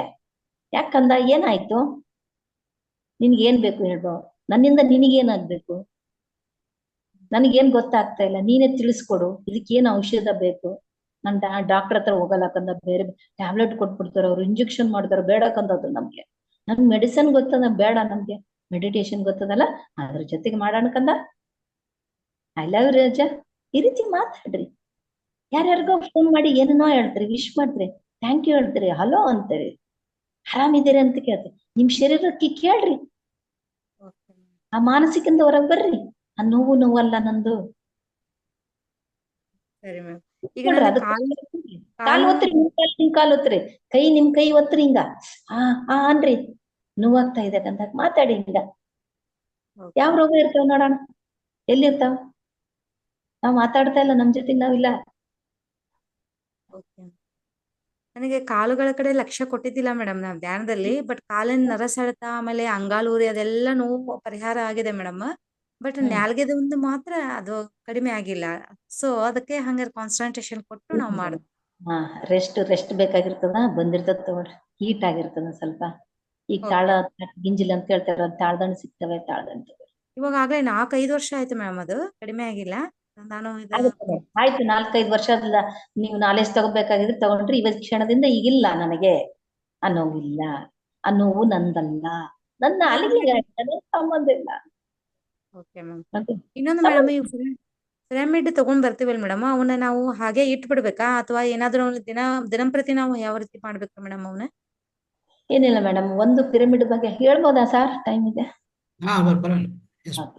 ಅಂದ್ರೆ ಪಿರಮಿಡ್ ಅನ್ನೋದು ಕೂಡ ನಾನು ಕ್ಯಾಪು ತಗೊಂಡ್ ಬಂದಿದ್ದೆ. ಆ ಕ್ಯಾಪು ತಗೊಂಡ್ ಬಂದಾಗ ನಾನು 3 ವರ್ಷದವರೆಗೂ ಮೈಗ್ರೇನ್ ಹೆಡ್ಏಕ್ ಸಲುವಾಗಿ ಹಾಕೊಂಡಿದ್ದೀನಿ. ಮತ್ ತಲೆಯಲ್ಲಿ ಕೂಡ ನನ್ ಬಿಳಿ ಕೂದ್ಲ ಒಂದು ಗ್ರೇ ಹೇರ್ ತನ್ನಷ್ಟಾನೆ ಉದುರ್ತಾ ಇತ್ತು. ಇದುವರೆಗೆ ನಮ್ಮ ಮೆಹಂದಿ ಹಚ್ಚಲ್ಲ, ಒಂದು ಏನು ಹೆಣ್ಣ ಹಚ್ಚಲ್ಲ, ಯಾವ್ದು ಹಚ್ಚಲ್ಲ, ಡೈ ಹಚ್ಚಲ್ಲ. ಆ ಇಟ್ಕೊಂಡ್ ಏನಾಯ್ತು, ನೀವೇನ್ ನಾಲ್ಗೆಲ್ಲಿ ಹೀಟು, ಮೈಯೆಲ್ಲ ಅಲರ್ಜಿ ಅಂತಿರಲ್ಲ, ಈ ತಲೆ ಭಾಗದಲ್ಲಿ ಬಿಸಿ ಐತಿಲ್ಲ ಅಂತ ಮೊದ್ಲು ಚೆಕ್ ಮಾಡ್ಕೊಳ್ರಿ ನೀವು. ಆಮೇಲೆ ಎಣ್ಣೆ ಹಚ್ಚ್ರಿ ನೀವು, ಕಾದ ಆರಿಸಿದ ಎಣ್ಣೆ, ಔಡ್ಲೆಣ್ಣೆ, ಬೇವಿನ ಎಣ್ಣೆ, ಒಂದು ಕೊಬ್ಬರಿ ಎಣ್ಣೆ, 3 ಕಲಸಿ ಅದನ್ನ ಹಣ್ಣೆತ್ತಿ ಮೇಲೆ ಇಟ್ಟು ಇದ್ ಮಾಡ್ಕೊಡ್ರಿ. ಆಮೇಲೆ ಪಿರಮಿಡ್ ಹಾಕೋರಿ. ಇಲ್ಲಿ ತಂಪಾಗಿದ್ರೆ ಅದು ಬಿಸಿ ಆಗತ್ತೆ, ಬಿಸಿ ಆಗಿದ್ರೆ ತಂಪಾಗುತ್ತೆ. ನನ್ಗೆ ಯಾವಾಗ್ಲೂ ಬಿಸಿಯಾಗಿರೋದು ಇಲ್ಲಿ ಹೊಡ್ಕೋತಾ ಇರ್. ಅದು ಪಿರಮಿಡ್ ಹಾಕೊಂಡಾಗ್ಲಿಂದ ಏನಾಯ್ತು, ಮೈಗ್ರೇನ್ ಹೆಡ್ಏಕ್ನು ಹೋಯ್ತು, ಮತ್ತೆ ನನ್ಗಿಲ್ಲಿ ಬಿಸಿ ಏನು ಕಡಿತು. ಬಿಸಿ ಉಷ್ಣಾಂಶ ಜಾಸ್ತಿ ಆಗಿದ್ರೆ ಮಾತ್ರ ಇವೆಲ್ಲ ರೋಗಗಳು ಹೊರಗೆ ಒಂದೊಂದು ಬರೋದು. Okay ma'am. ಈಗ ಮನೇಲಿ ಇಡು ತರ್ತೀವಲ್ಲ ಮೇಡಮ್, ಅವ್ನ ಹಾಗೆ ಇಟ್ಬಿಟ್ರೆ ಏನೂ ಇದೆ ಇಲ್ಲ ಮೇಡಮ್? ಏನಿಲ್ಲ, ಏನ್ ಇಡಿ, ಒಂದು ನೀರಿನ ಮೇಲೆ ಇಡ್ಬೋದು, ಫ್ರೂಟ್ಸ್ ಮೇಲೆ ಇಡ್ಬೋದು, ಮಕ್ಳ ಬುಕ್ಸ್ ಮೇಲೆ ಇಡ್ಬೋದು, ನಿಮ್ದು ಟ್ಯಾಬ್ಲೆಟ್ ಏನ್ ಇಟ್ಕೊಂಡಿರ್ತೀರಲ್ಲ ಅದ್ರ ಮೇಲೆ ಇಟ್ಕೊಳ್ರಿ. ಮನೆ ತುಂಬಾ ಎಷ್ಟು ಇಡ್ತಿರೋ ಅಷ್ಟು ವೈಬ್ರೇಷನ್ ಮುಂಚೆ. Okay ma'am, thank you so much ma'am, thank you. Right ಸ್ನೇಹಿತರೆ, ನೋಡಿ ಎಷ್ಟು ಅದ್ಭುತವಾದ ಜ್ಞಾನ ಕೊಡ್ತಾ ಇದ್ದಾರೆ ಮೇಡಮ್. ಎಲ್ಲ ಅವರು ಸ್ವಂತ ಸ್ವ ಅನುಭವಗಳೆಲ್ಲ. ನಾವೆಲ್ಲರೂ ಪಡಿಬಹುದು ಖಂಡಿತವಾಗಿ. ಧ್ಯಾನ ಪ್ರಾಕ್ಟೀಸ್ ಮಾಡ್ತಾ ಇದ್ರೆ ನಿರಂತರ ನಿತ್ಯ ಧ್ಯಾನದಿಂದ ಅಷ್ಟೆಲ್ಲ ಅದ್ಭುತವಾದ ಫಲಿತಗಳು ನಾವು ಪಡಿಬಹುದು. ರೈಟ್, ಇನ್ಯಾರಾದ್ರೂ ಮಾತಾಡ್ತೀರಾ ಸ್ನೇಹಿತರೆ?